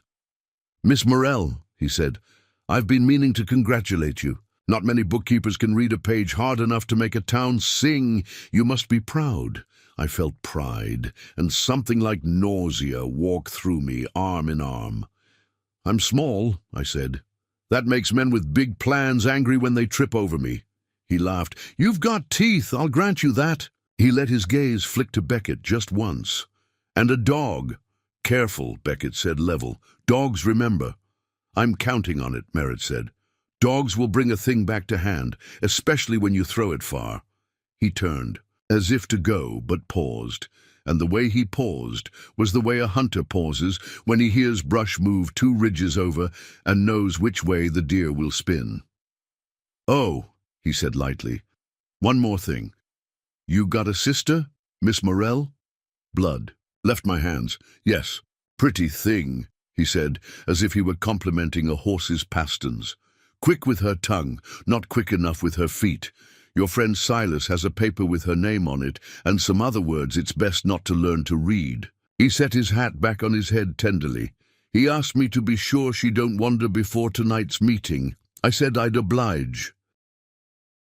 Beckett's jaw did a thing you only see when a man calls all the promises he ever made and tells them to stand ready. "Where?" he asked. Merritt looked at his fingernails. "At the yard," he said, "where a town keeps its tools." He looked up and smiled. "Don't fret, we won't use all 12. He left then, with the careful carelessness of a man who knows he is dragging something behind him that will come no matter how slow he goes. His men backed out with him, neat, eyes on us, guns not pointing but not pointing. The light that had been blocked by their bodies came back into the doorway and made dust glitter like it had news. "Cass," Beckett said. "I know," I said. I could feel the rope's ghost under my jaw and the pressure of Ivy's hand on. My palm and the map rolled in my fist, and the jar in Doc's pocket and Beckett's stillness. I could feel all of it, and none of it mattered, next to the simple fact of my sister's name in the mouth of a man who thought rope was a reasonable punctuation mark. Wit was already moving. "South Bank is faster," he said. "Cut across the floodplain. If they're staging at the Willows, the North Road will be watched. Doc put the jar into my satchel and pressed my hand until I had to look at him. "If you can't outfight them, outtime them," he said. "Make them late, to their own ugliness." Beckett's eyes met mine and gave me the thing he never gives a person who can't carry it. The truth, without padding. "If they meant to frighten her, they'd put her where we could see," he said. "If they meant to hold her, they'd put her where a small posse makes a large mess. If they meant to finish this—" He didn't say it, and I loved him for the mercy. "We've got a very little while." "We'll make a while," I said, and surprised myself with how steady it came out. We left the crates where they sat. We couldn't move them under eyes, and ran for our horses. The south trail fell away under us. Beckett rode like a map he'd drawn himself. I kept up because you can make a horse understand some things a human takes a year to teach. When a woman leans forward and tells it with her whole body that speed is what keeps a sister breathing, the horse believes her. At the willow yard, the sun had slanted to that angle where a man's shadow looks longer than his worth. The frame stood clean as scrubbed bones against the green. The crowd had thinned. Fear makes people find chores, but there were still knots of women and boys at the edges like lilies around rot. And in the center, on a crate, hands tied before her, braid falling like a promise cut and tied. Ivy, Silas, stood to her left, with the kind of sorrow some men put on like a vest. "Miss Morell," he said when he saw me, lifting his chin like he'd been called by a judge into a courtroom he'd bought. "You are invited to meet with me at Mr. Kestrel's office to discuss the unfortunate errors in your family books." He held up a paper I did not read, because all I could see was the knot they had tied at my sister's wrists and the way her mouth was set so she wouldn't give them the sound they wanted. "If you decline, I'm afraid the sheriff will have to proceed at once with a public safety demonstration." "Demonstrating what?" Vale asked from the fence line, his voice a plain plank. Silas looked pained. "Consequences." "Consequences for what?" I asked. My voice sounded like it had walked a long way barefoot. "For riot," Silas said, which meant not doing what he told us. "For theft," which meant telling the truth about where county money had gone. "For obstruction," which meant refusing to let men who didn't own it own a river. "Untie her," Beckett said. "I will," Silas said with a smile that missed his eyes. "When Miss Morell agrees to come peaceably with me, we'll speak. We'll find a compromise that suits us both." "You don't own a word like compromise," I said. "You rent it to put on signs." Silas's smile thinned. He nodded at Judd, who stood behind Ivy with a rope in his hand and eyes alight with the pleasure of a man finally doing a job, so at last the world would tell him he was good at something. "We don't have time for grace," Beckett said softly. "Cass, do it," I said. He moved, and so did everyone else. Men are predictable and terrifying. Predictable in that they like to stack their movements in the same order every time. Terrifying in that they will do it even when a girl is standing on a box with her wrists tied and a rope in a man's fist. The sheriff raised his hand. Judd lifted the loop. Beckett ran straight at him like the only road left. Vale's riders cut diagonal.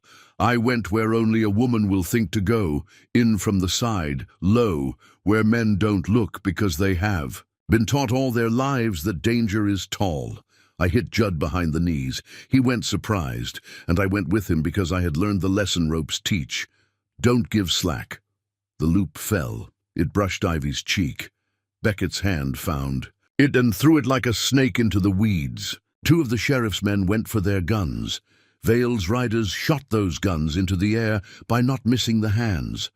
Silas ducked instinctively and then looked up, affronted that instinct had overruled breeding. It might have ended there, untidy, but ended, except Merritt makes his money on turns exactly like that. He had men in the cottonwood roots we hadn't seen. They rose like weeds after rain, and two of them put a pistol in the small of Beckett's back, and one put a hand over Ivy's mouth. I spun. A fourth had been waiting for me.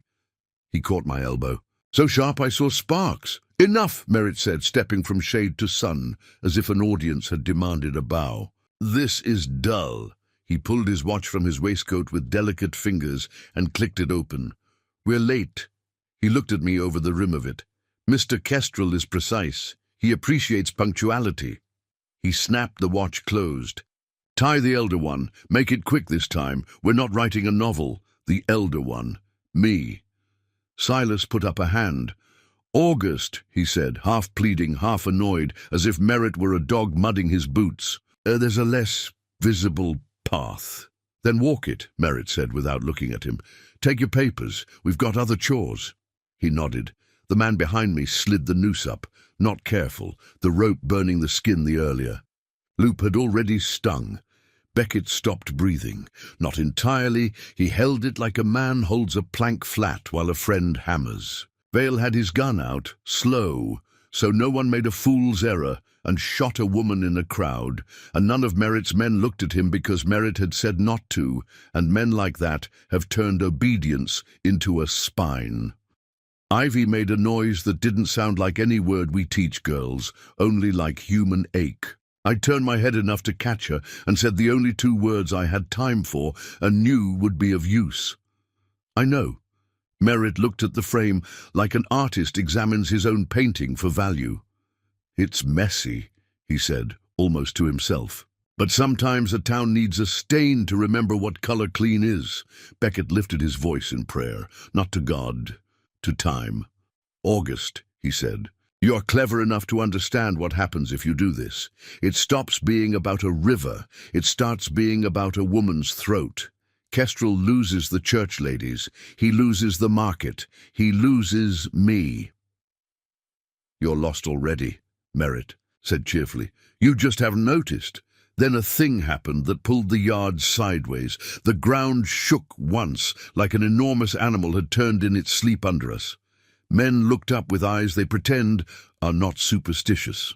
The willow leaves shivered with no wind. A boy on the edge of the crowd yelled, "The river!" Merritt swore under his breath and jerked his chin at a runner who took off east. He looked like a man trying to decide which coin to spend, the one that bought him spectacle or the one that bought him success. He put the coin in the river's. "Slot, later," he said, irritated, and flicked his fingers. The rope slid off my neck, my knees went damp.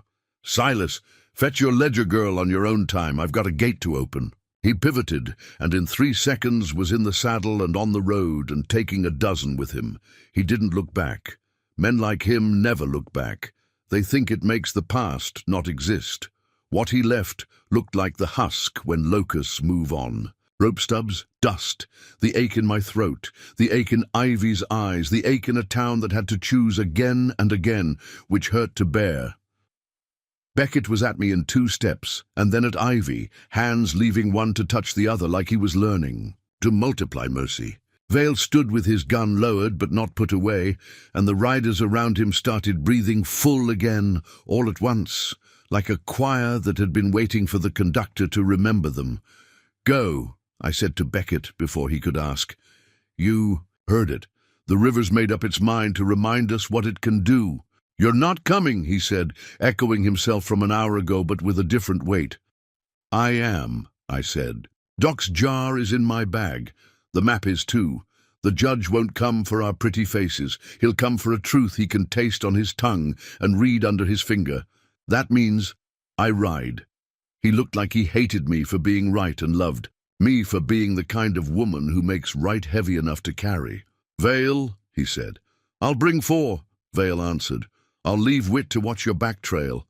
Miss May," he added without turning his head, "if anyone tries to be a fool while we're gone, hit him with that wheel." May thumped the wood with her palm. "I've been itching all afternoon." We rode the east road with the rest of the riders. Company dust ahead of us like a taunt, our own dust rising like a promise behind. The river's voice grew and deepened. The schoolhouse bell rang a single mismatched note. Someone's hand, frightened and wanting to feel useful, then stopped as if the hand had remembered prayer is work too. At Devil's Gate, the water came wrong. It didn't surge like a flood. It pulsed, thick like a throat trying to swallow a lie and failing. On the spillway, men in kestrel shirts ran like beetles whose rock had been kicked. At the control house, the padlock we'd watched cut lay, open like a wound. The side gate lever stood full down again, and water shouldered through it mean. Merritt stood on the catwalk shouting orders that made sense if you didn't understand rivers. Men obeyed them because they didn't understand rivers. Two wrestled a crate toward the spillway's lip. Another ran with a coil of fuse like a snake that had consented to be held while it decided who to bite. "Powder," Beckett said, and something in him hardened so quietly I nearly missed it. He didn't spur, he didn't shout. He lifted his hand and Vale's riders opened out, 2 to the far bank, 2 to the foot of the catwalk, 1 to circle wide and take the ridge so we weren't shot in the back by a boy with a borrowed rifle and an ambition. Doc met us at the footing, face set. "They'll blow the lip to let the side gates rush eat a trench," he said. "Then they'll call the whole thing an act of God." He pressed his mouth into a line that had sorrow on both ends. God's tired of being blamed for men's. "Math, where's the powder?" I asked. "Under," he said. "They stashed crates in the sub-cellar. You can smell the resin if you put your face to the boards." "I'll go," I said. "You'll choke," he said. "I choked this morning," I said. "I can do it again." Beckett didn't argue. He's learned the difference between telling a woman the limits of her lungs and letting her choose them. "Brazos with you," he said. "If you can't drag a crate, cut it open and throw sticks. Don't touch caps. If you see a fuse lit—" He didn't finish. He didn't have to. "I'll be on the catwalk." He went, fluid, the way he always goes when the world asks him to decide what kind of man he is right now. Vale's men answered his movement as if a rope ran between them. I went down. The sub-cellar was a throat. Stone wet, wood damp, smell of sap and something sharper that made my eyes run. Brazos swore once softly and then swallowed his cussing like you do when a church door swings open while you're in mid-word. The crates were there, in a line under the spillway's belly, their slats beaded with moisture, their corners tarred. I set my palms to one and pulled. It moved like a mule that knows it could move faster if it respected you. "Here," Brazos said, and dug his rope out. "We'll make the stubborn thing think it's a calf." We looped it, braced, leaned. The crate slid. The river above groaned like a headache. On the catwalk, Beckett met Merritt the way men do when they have orders to give and have decided they will not give them to each other. I saw them in fractioned glimpses between timber. Beckett's shoulders squared, Merritt's hat tipped back, a long fuse coiled at their boots like a sleeping snake that had begun to dream of huge dark grass. "You don't know how to carry." "Wait," Beckett said. "You only know how to make other men do it." Merritt grinned. "I know how to make a river carry it," he said, and nodded at a boy with a match. I didn't think. I didn't pray. I went to my knees and drove my hand into the crate we'd dragged and came up with sticks of powder wrapped in paper none of us had read and threw them one after another into the low pool where the water swirled lazy. Then looked up a rib's width and saw a second fuse, not the long snake I'd watched at their feet, but a short one tucked like a secret under the catwalk. It had been lit. It hissed like meat fat dropped on a hot skillet. It ran under the plank where no one's boot would feel it because the world is terrible and clever. "Beckett!" I shouted. He didn't look down. He moved. A boot tore a plank. His hand went under and came back with the fuse between 2 fingers. It burned his skin. He pinched. It died. Relief is a trickster. It made my knees weak in the moment that mattered most, because the long fuse at their feet was lit too. Merritt had held a match to it, like a man holds a woman's wrist, almost tender, owning too much. He smiled at me, while he did it, as if he were promising me a future.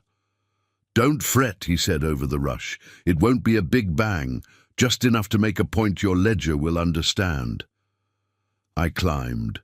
The ladder's rungs were slick. A man swung a shovel at my knuckles. I dropped, caught, climbed again. Brazos cursed where he hauled a second crate into the pool. Doc yelled my name the way a man does when he needs you to hear his fear and his respect all at once. Beckett went for the long fuse. Merritt went for him.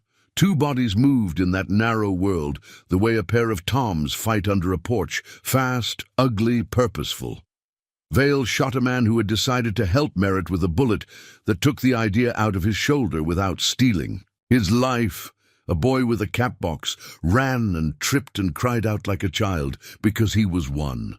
I reached the catwalk and lunged and got my hand on the fuse's middle. The end burned toward me, as if it had been waiting to reach the place where a woman's skin is softer. I wrapped my hand in my skirt and felt heat seep through fabric the way a rumor does through a small town, and pinched like Beckett had pinched the first. It hissed and guttered and went out and came back to life because powder is nothing if not stubborn. "Stomp it," Beckett said, not looking, and I did, and it died, and the world held like a held breath. And then something else woke. A hiss. From below under in the sub-cellar where I'd just been, a third fuse. I saw it without seeing it, the line you tie when you don't trust the first line. The littler snake under the long snake. I went over the rail, the way you only do when you have made up your mind which thing matters and which thing doesn't.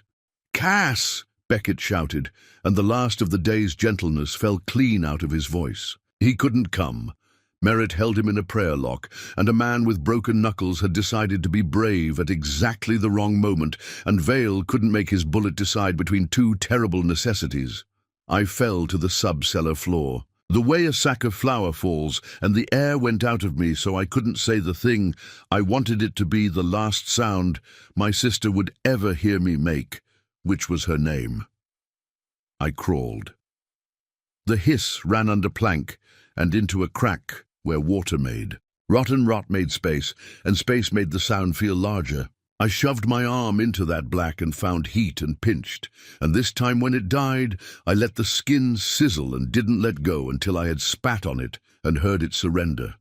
Above me, boots thundered in both directions. Someone laughed hysterically, someone prayed in Spanish, someone dropped a hammer, the river shoved its shoulder against the gate and the gate shoved back, and in that argument was a town.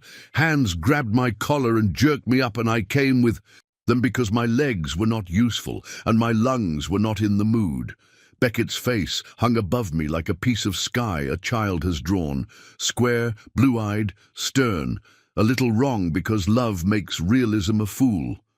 "Breathe," he said. Did. The world slid back into its place and regretted it. Merritt stood 20 feet away with his hat off and a calm on his face that made me realize he had not put all his coins in one slot. He had one more in his palm, and he had just spent it. "Enough," he said, not to us, to the river. It answered, not with a surge, with a sound, low, long. The kind of sound you hear in a barn before a roof says it's had its fill of snow. The dam did not fail. A piece of the abutment, a small one, shifted. Water found it. Water is patient. It widened the crack like a woman widens a door with a hip she has used all her life. "Pull back," Beckett said. "Not to Merritt, to us." "Off the catwalk. Everyone off." We moved. Men moved. Merritt didn't. He stood and watched the hairline widen with a fascination that would have made a poet if the world had loved him different. "There," he said softly. "There we are." "Rope," I said then, in a voice that seemed to come from someone older and calmer than I feel I will ever become. "Give me rope." Brazos, bless him, didn't ask why. He handed me the coil he'd brought to pull crates. I didn't look at Beckett, because if I did, I would have had to explain, and there wasn't breath for that. I looped the rope around the catwalk stanchion and tied the knot my father taught me when I was 8 and Ivy was 5, and we were playing boat in the irrigation ditch, and didn't notice it had teeth. I tied it to my waist. I tied it to a ring. Bolt that had been set into the control house wall by an engineer who had loved a woman who wanted him to come home at night. Then I threw the free end down to the sub-cellar and went after it. "No," Beckett said, the only word he had time, for that could carry all of the other words. There are caps," I said into the dark. "If they stay dry, this all can be undone. If they get wet—" I didn't say the math. He knew it. He swore once, softly, and the swearing sounded like love. The caps were where a careful enemy would hide them, up high on a shelf above where damp could get, inside a tin someone had labeled in elegant script, Ledger Ink. I nearly laughed, and then the laugh went somewhere it needed more air than this to make a sound. I reached and the sub-cellar shook, and I felt the rope catch, and I heard above a man shout like a hinge breaking. And I got my hand around the tin and yanked it down, and a plank split out of the ceiling, and the river breathed in my face. "Up," Beckett said, not making a sentence of it because he didn't have to. The rope took 1/3 of my weight. My arms took another third. The muscle that remains in a woman when a day has taken everything else took the last. I passed the tin up. Hans Docks, sure and kind, took it. I reached again. The rope ran through my palm and left a mark that will be with me when I am old, and tell girls in a parlor not to marry a man who smiles when the law is mentioned. I reached again and again, and the sub-cellar coughed, and the world tilted, and then we were out, Rope Tin Woman, and the catwalk sang a note I will hear in my sleep forever. "Back," Beckett said again. "Everyone back." He had his hand on my arm, and Ivy's name in his mouth, and Merritt's calm in the corner of his eye, and Vale's riders making a wall where there had not been one, and Doc shoving the tin into his satchel like a midwife hiding. A secret in the river saying, "I have turned, and I am coming." "Cass," Ivy said. I turned. She should have been at the footing with May. She wasn't. Silas had her by the elbow like a gentleman steering a debutante out for a dance. And in his free hand, at his side where only a woman who has learned to notice what men plan below the level of their mouths would look, a fuse. Not lit. Not yet. Leading into the control house, under the window frame I had not seen because I had been counting other things. "Let her go," I said. My voice had no lace on it. "We're late," he said, mild. "Mr. Kestrel hates late. He says it's rude to a future." He lifted the match the way a man lifts a pen to sign a contract. He looked at Beckett. "Stand very still, Mr. Rourke." Beckett did not stand still. He took one step forward. And that is all the time there was, because at that step Silas struck the match and held it near the fuse, and the world went as small as a flame and as large as a valley. The match blossomed. The fuse caught. It hissed. Into the dark under the sill, where my eyes couldn't follow and my mind could. I ran, and Beckett ran, and Vale swore, and the river made its low sound, and Merritt laughed, because a man does sometimes when all the coins he hid up his sleeve start to fall without him even having to throw them. Ivy twisted. She bit Silas's hand, and he shouted something educated and cruel, and let go, and she ran to me, and we collided, and I shoved her behind the stone of the footing, and I turned, and there were 2 choices left to the day: the fuse under the sill, or the crack in the abutment that the river had decided to love like a slow-burning wick of its own. "Cass," Beckett said. He didn't say which. He didn't tell me who to be. I picked. I went for the fuse. It hissed, it crawled. It disappeared into a black that smelled like tar and river and promise, and ended somewhere I could not get. Not with the time a match has. Not with the time a woman gets in a world that likes to watch her race itself. I dropped to my knees and put my mouth to the seam and dragged air in and blew like the day depended on my lungs, because it did. The flame fluttered and grew sulky, and then stood again, proud of itself for disobeying a woman. I tasted sulphur and rope, and the roar of fear at the back of my tongue where the first loop had burned it. Somewhere above, Merritt made a pleased sound that will salt my food in memory forever. Somewhere below, water found a new crack and laughed in it. The flame went out, then woke. I had one breath left that wasn't promised to the river or my sister. Put it on the fuse. It guttered. I heard a sound like a choir starting a note and couldn't tell if it came from the river or the powder or the town. And the fuse. On the last inch. The last hair flared bright again and ran into the wall and vanished. The world held its breath with me. Then, from inside the control house, in the dark place where men say the word staging and mean it, a new hiss rose. Not one fuse, two.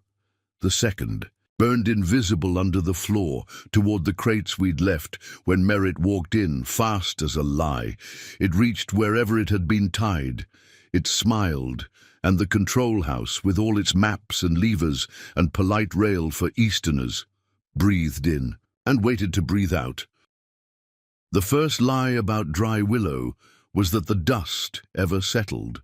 It didn't. It kept to the air like a held breath, circling the cornices, softening the edges of church steeple and feed sacks and men with rough hands who talked too loud when guilt nipped at them. By noon, most days, the whole town looked like a daguerreotype someone had breathed on. I learned to read dust the way a midwife learns to read a laboring woman's eyes, what it catches, what it hides, how it curls and recoils around a secret. Before anyone else knows there is one. On the morning it began, the dust had a different taste to it, metallic, almost sweet. Ivy tasted it too. My little sister pressed 2 fingers to the windowsill of Morell and Daughters Mercantile, our father's name in pale paint and our reality in worn ledger paper, and left little half-moons on the wood. She wore my old work apron, tied twice. Around her waist, and a stray lock of hair refused to obey the plait I'd braided at dawn. "Storm?" she asked. "Not clouds," I said. "Men." She laughed like I'd told a joke to cut the morning quiet, and then followed my gaze past sacks of flour and a crate of penny nails to the street. Deputy Cormac's new boots flashed black at the corner, slick as a preacher's tongue. 3 more pairs behind him. I recognized the rail foreman, Judd Pike, by the way he chewed, back molar grinding hard like flint on tinder. The 2 others wore the look of borrowed power, shoulders a little too square, hands too eager to land on the butt of a gun and prove they belonged near it. The bell above our door shivered when I touched it. "Mind the counter," I told Ivy. "If the mine... Wives come in for calico, charge the blue at 10 cents. Tell Mrs. Baird I set aside the starch. You'll be late to the school boards," she said, meaning the notices I copied for Reverend Thorne every Wednesday. The rot and bustle of our town contained on thin wood sheets, letters blacked.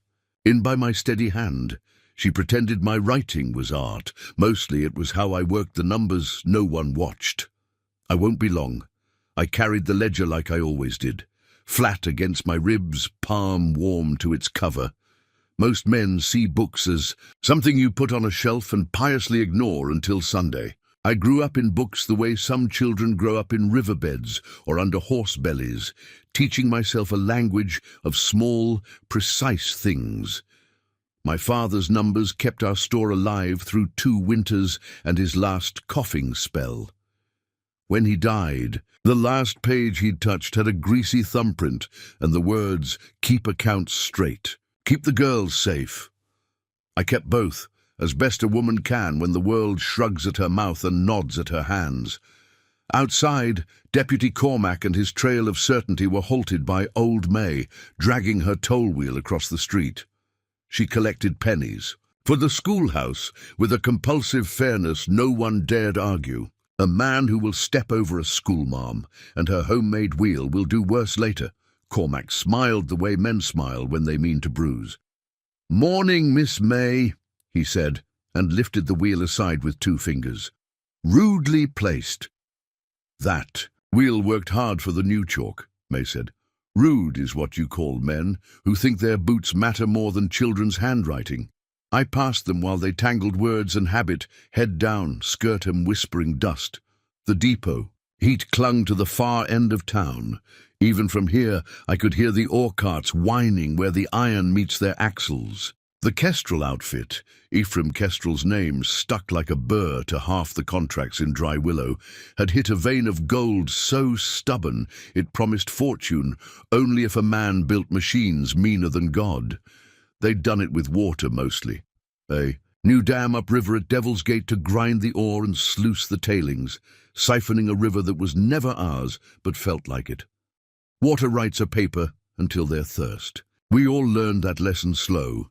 Then all at once, I set the ledger on the broad table in the back of the mercantile where I worked the tallies. A fly walked 2 careful steps across the ink before I swatted it away, leaving a smudge between barrel nails, 4D, and salt pork, 3 slabs. I flipped to last month's settlements with the Kestrel outfit and saw, again, something that didn't fit. A payment from County Fund Road Improvement entered under our inventory of kerosene. It was small, $40, but it didn't belong. More didn't belong the deeper I read. 7 barrels of creosote no one could account for, a crate of hemp rope marked for the schoolhouse that never arrived, and then, twice circled, as if to dare me to notice, a notation I had missed yesterday because my eyes were gritty and the day had been long. Hooks, forged, 12. Delivery, town yard at Willow Stand. Hooks for what? Hooks for who?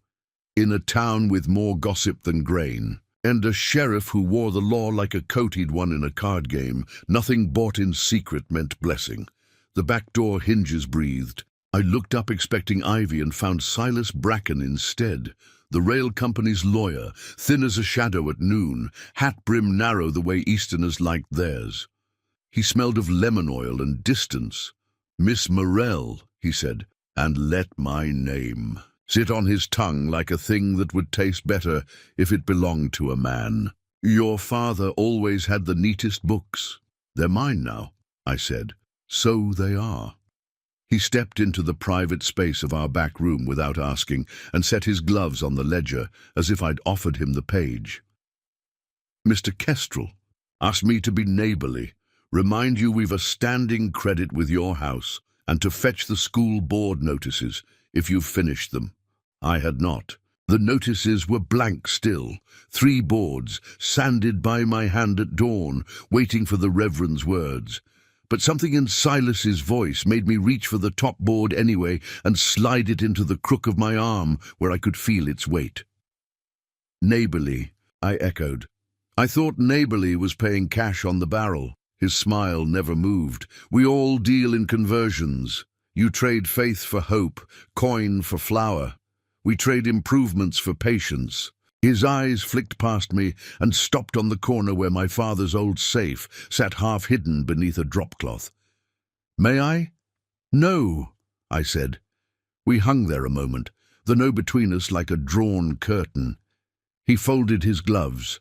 I placed my palm over the ledger.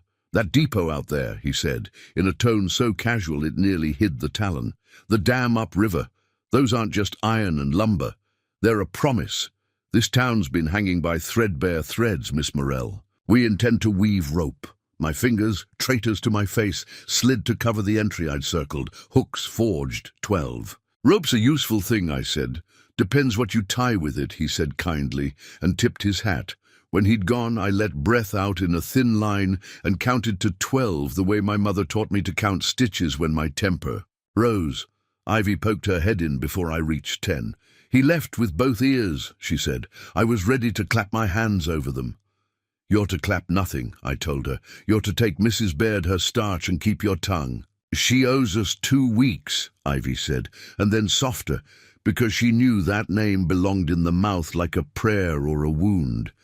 "Cass, you've got the ledger open to the Kestrel page." I nodded. "I've been on it since Monday." "You talked to Beckett?" I kept my eyes on the ink because the name in her mouth did something to my heart I didn't have room for when numbers felt like nooses. "No, you should," she said. "He hears things in this town before they occur to other men to think. Them." Beckett Rourke owned the spread on the far side of Devil's Gate, a piece of country big enough to look like a lie whenever a man from back east set eyes on it. He built fences with the sky and kept cattle that moved like dark sentences against the hills. He didn't waste words. He had a wound below his ribs he carried like a decision, and he'd once packed a newborn foal into my apron and stood there with his jaw clenched, while I told him where to stitch and how, his great hands doing what. My smaller ones directed with the gentleness a man gets when he chooses it. He had come into the store exactly twice after our father died. Both times he set his hat on the counter and asked, quiet as a rain before dawn, "You need anything carried?" Both times I told him we were fine. Both times he left with crates anyway. Salt licks and feed, and a crate of glass we were too proud to ask him to lift. Ivy slid onto the stool opposite me, the way only little sisters can occupy space. Fully, without permission.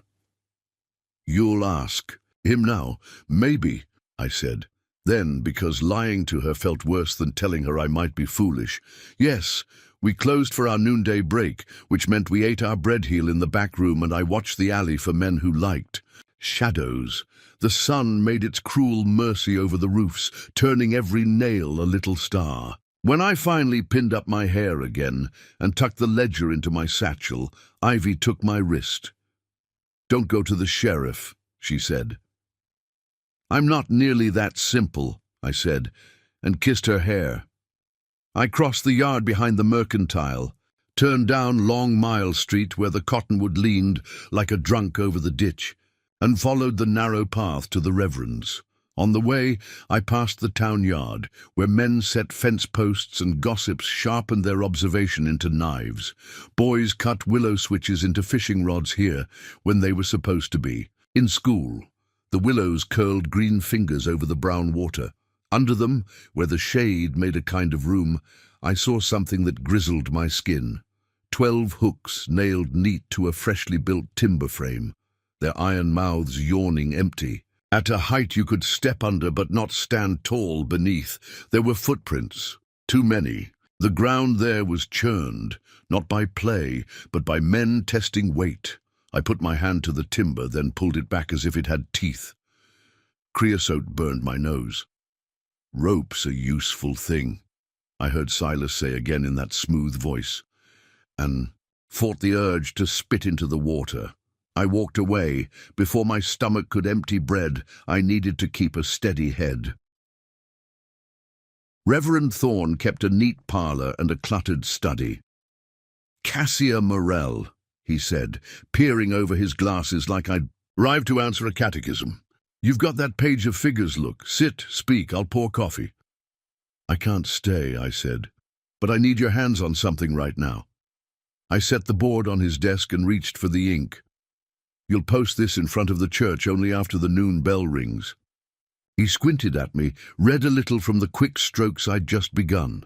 The announcement of a town meeting on water rights, called by the Reverend's office, under the authority of the church. Not strictly legal.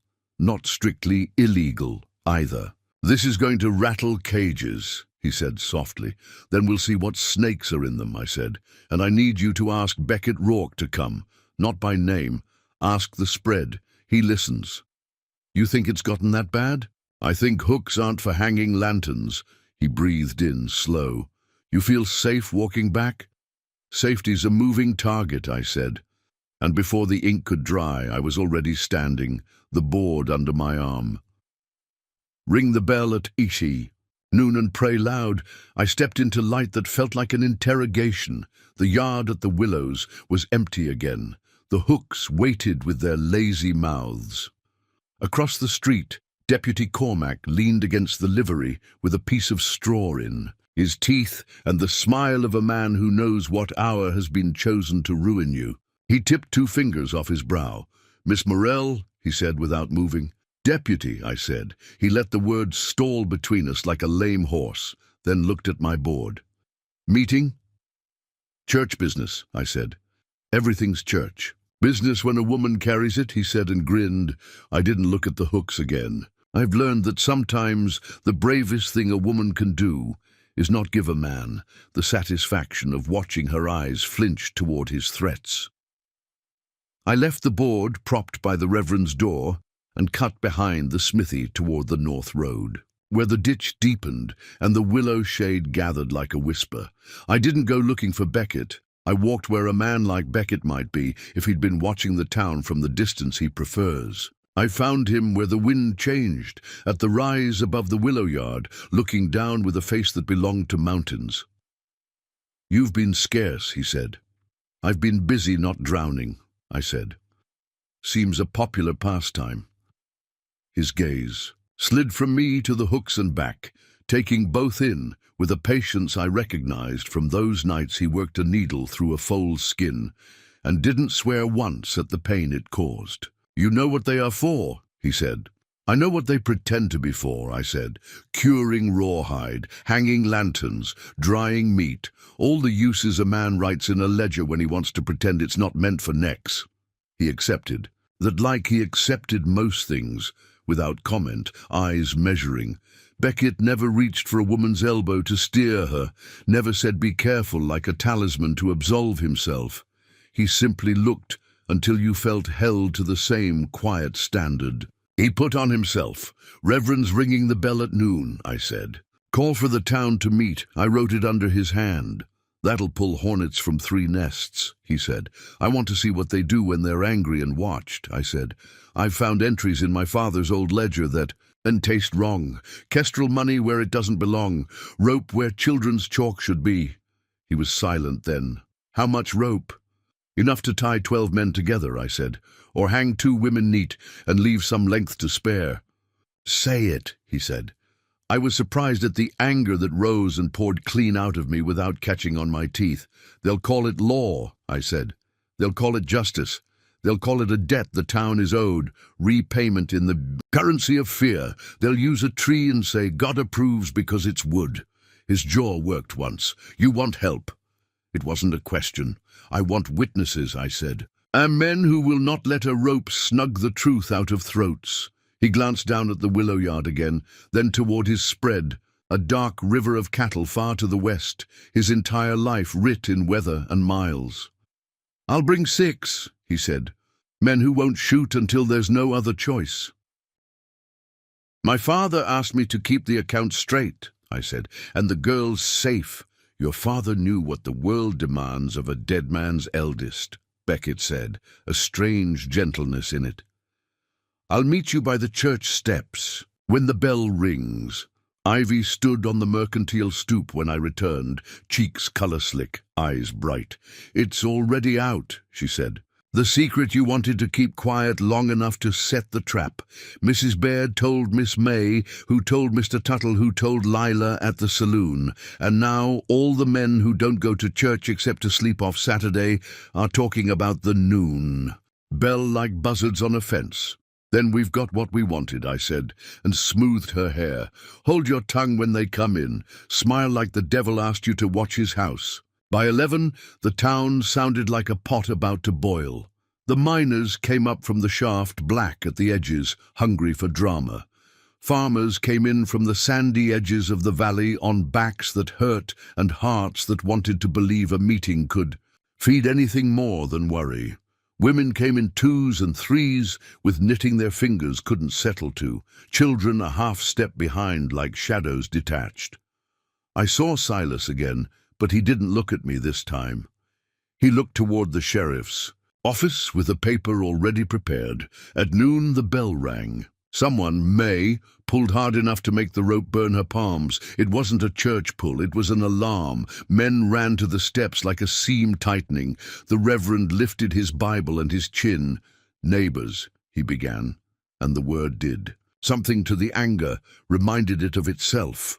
"I called you here because water flows downhill, and so does obligation. We owe our children truth. We owe each other more than the price of a handshake. We owe God not to hide a crooked thing under the name of improvement." He spoke like he always did, plainly enough that even men who didn't like to be told what they owed found themselves nodding. He spoke of the dam, and of rights written by men who didn't know the shape of our hills, of cows that drank silt instead of water now, and babies whose milk soured overnight. He did not speak of hooks. He didn't have to. A few men looked over their shoulders toward the willows without meaning to. When he finished, he set the Bible down and lifted the board I'd written. Here is the meeting I ask for. Tonight. Public. With minutes taken and the doors open, Mr. Kestrel, in his generosity, will send a representative. He let his eyes find Silas.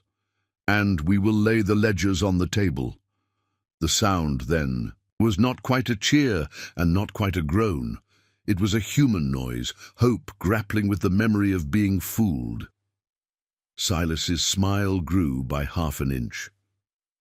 "On behalf of Mr. Kestrel," he said, stepping forward, "we are delighted by the Reverend's interest in transparency." He turned slightly, and the sheriff came up beside him, all brass star and borrowed backbone. "Sheriff Cormac will ensure the peace." "Peace has a particular look when you wear it like a costume," May said, not softly enough. "Miss May," Silas said, pitying. "I'll bring the ledger," I called, my voice carrying because I made it. "My father's, the one the store has always kept. I'll bring it and show where the money changed hands. I'll ask you to show the same." A buzz like summer locusts. Men who didn't know the price of a rope, suddenly very invested in it. The sheriff smiled a careful smile that showed a lot of teeth and no mirth. "Miss Morell," he said, "you speak out of turn." "I speak out of hunger," I said, "and out of thirst, and because my father's ledger deserves a table more honest than yours." The sheriff's hand made a small circle, and two of his men moved through the crowd with the slow swiftness of men who'd practiced it in their heads a dozen times. The paper Silas had brought lay neatly folded on the steps behind the Reverend.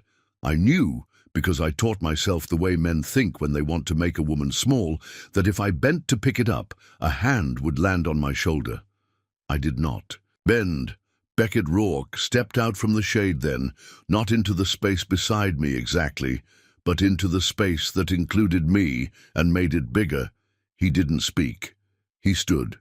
6 of his riders found their places at the edge of the crowd like punctuation marks a careful reader leaves. The sheriff's mouth tightened a hair. He tilted his chin at me. "You'll bring the ledger," he said, like it was his idea. "I will," I answered. "Then this meeting will be held," Silas said cheerfully, "and no one will interrupt it with alarmist talk about hooks." The way he avoided the word made it fog the air. We broke up like something uneasy that had been barely held together. Men drifted to the saloon because whiskey makes a fine companion for a trembling hand. Women went to their porches where they stood with their hands on their hips and watched the street like they were watching a fever in a child, waiting for the turn. I walked with Beckett as if we did that every day. "You shouldn't go home by yourself," he said. "Ivy's waiting," I said. "We'll be quick." He didn't argue.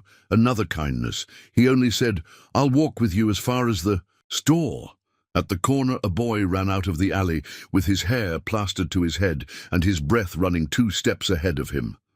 "Miss Morell," he panted. "Miss Morell, your back door's open and Mr. Tuttle saw men in your yard who don't buy anything and—" "The ledger," Beckett said softly. I ran. I didn't think to gather my skirt. I ran until the edges of the world blurred and the dust tasted like pennies and prayer.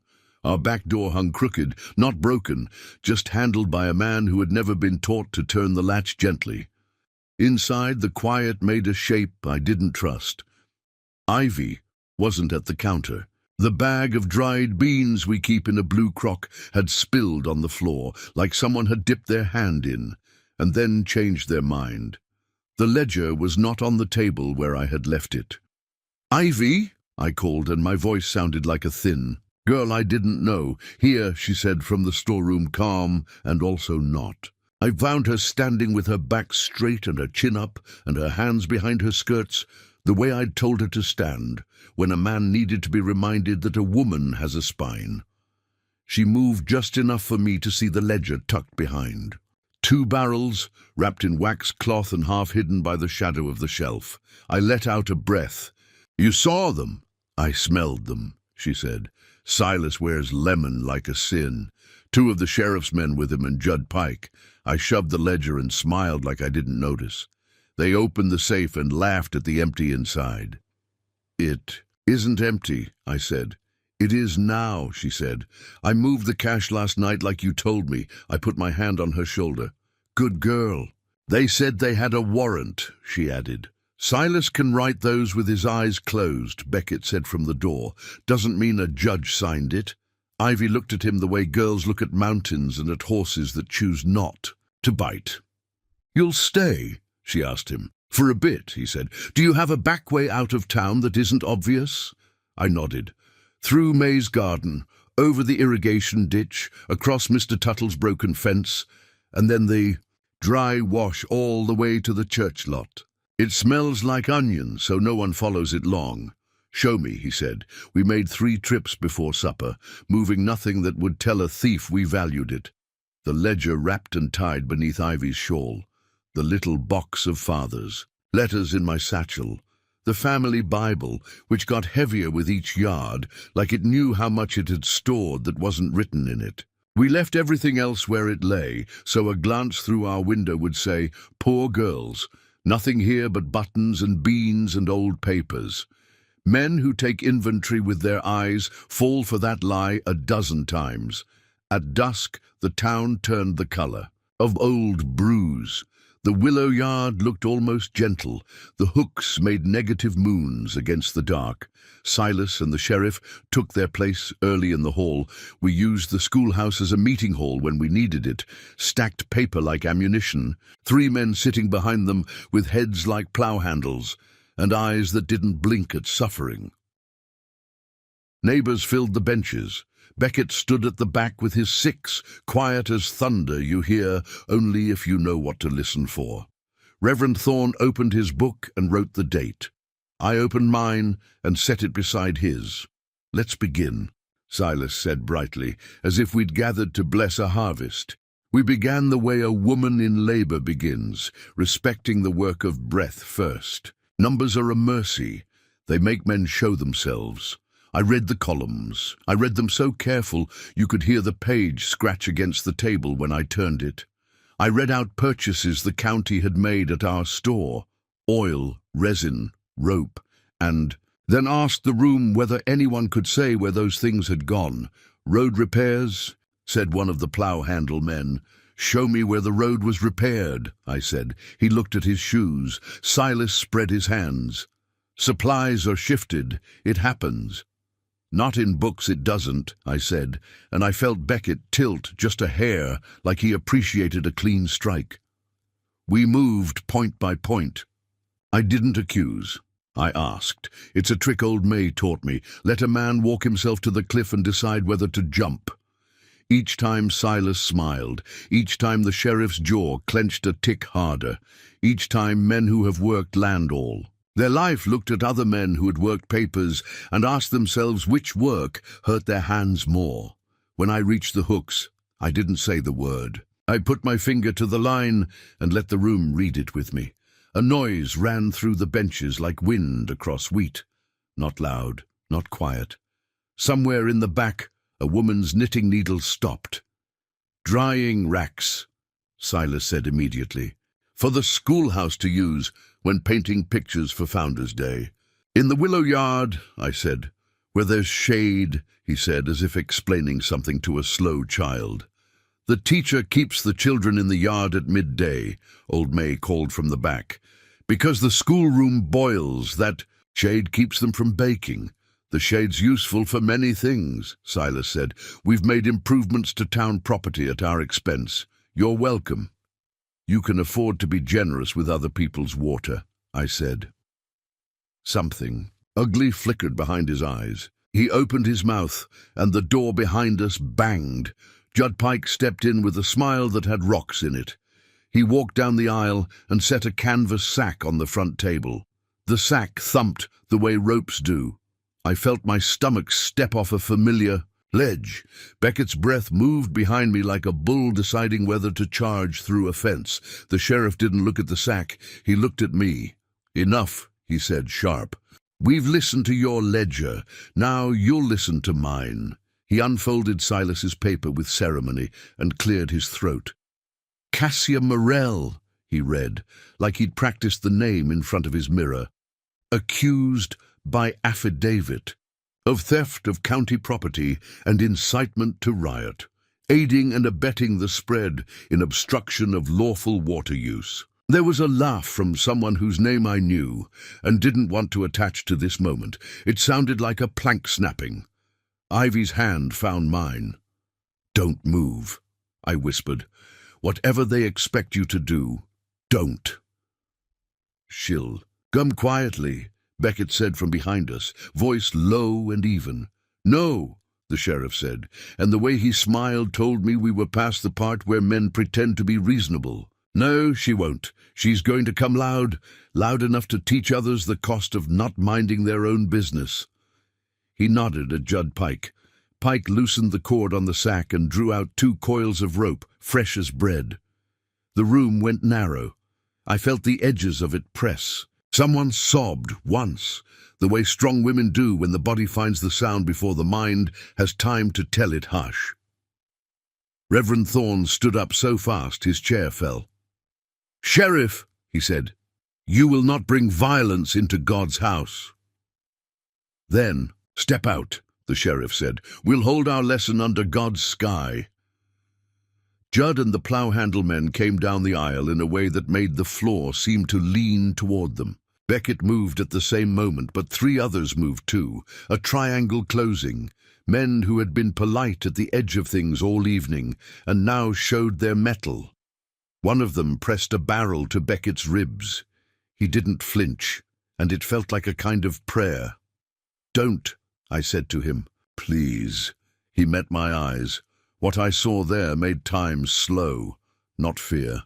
Calculation. How a man takes apart a fence and builds it again in his head so the cattle don't spook. He stepped back half an inch, which looked like surrender if you didn't know him, and looked like patience if you did. They took Ivy and me in a way that didn't leave bruises where you can see them. Hands like clamps at the back of our arms. "Walk," Judd said, with breath that smelled like the bottom of a drip wagon. We walked. The town walked with us, because people can't help but follow the sound of a bad thing about to be done. Yeah, sky above the willow yard looked wide enough to hold a mercy and stubborn enough to deny it. The hooks waited neat as a lie on Sunday.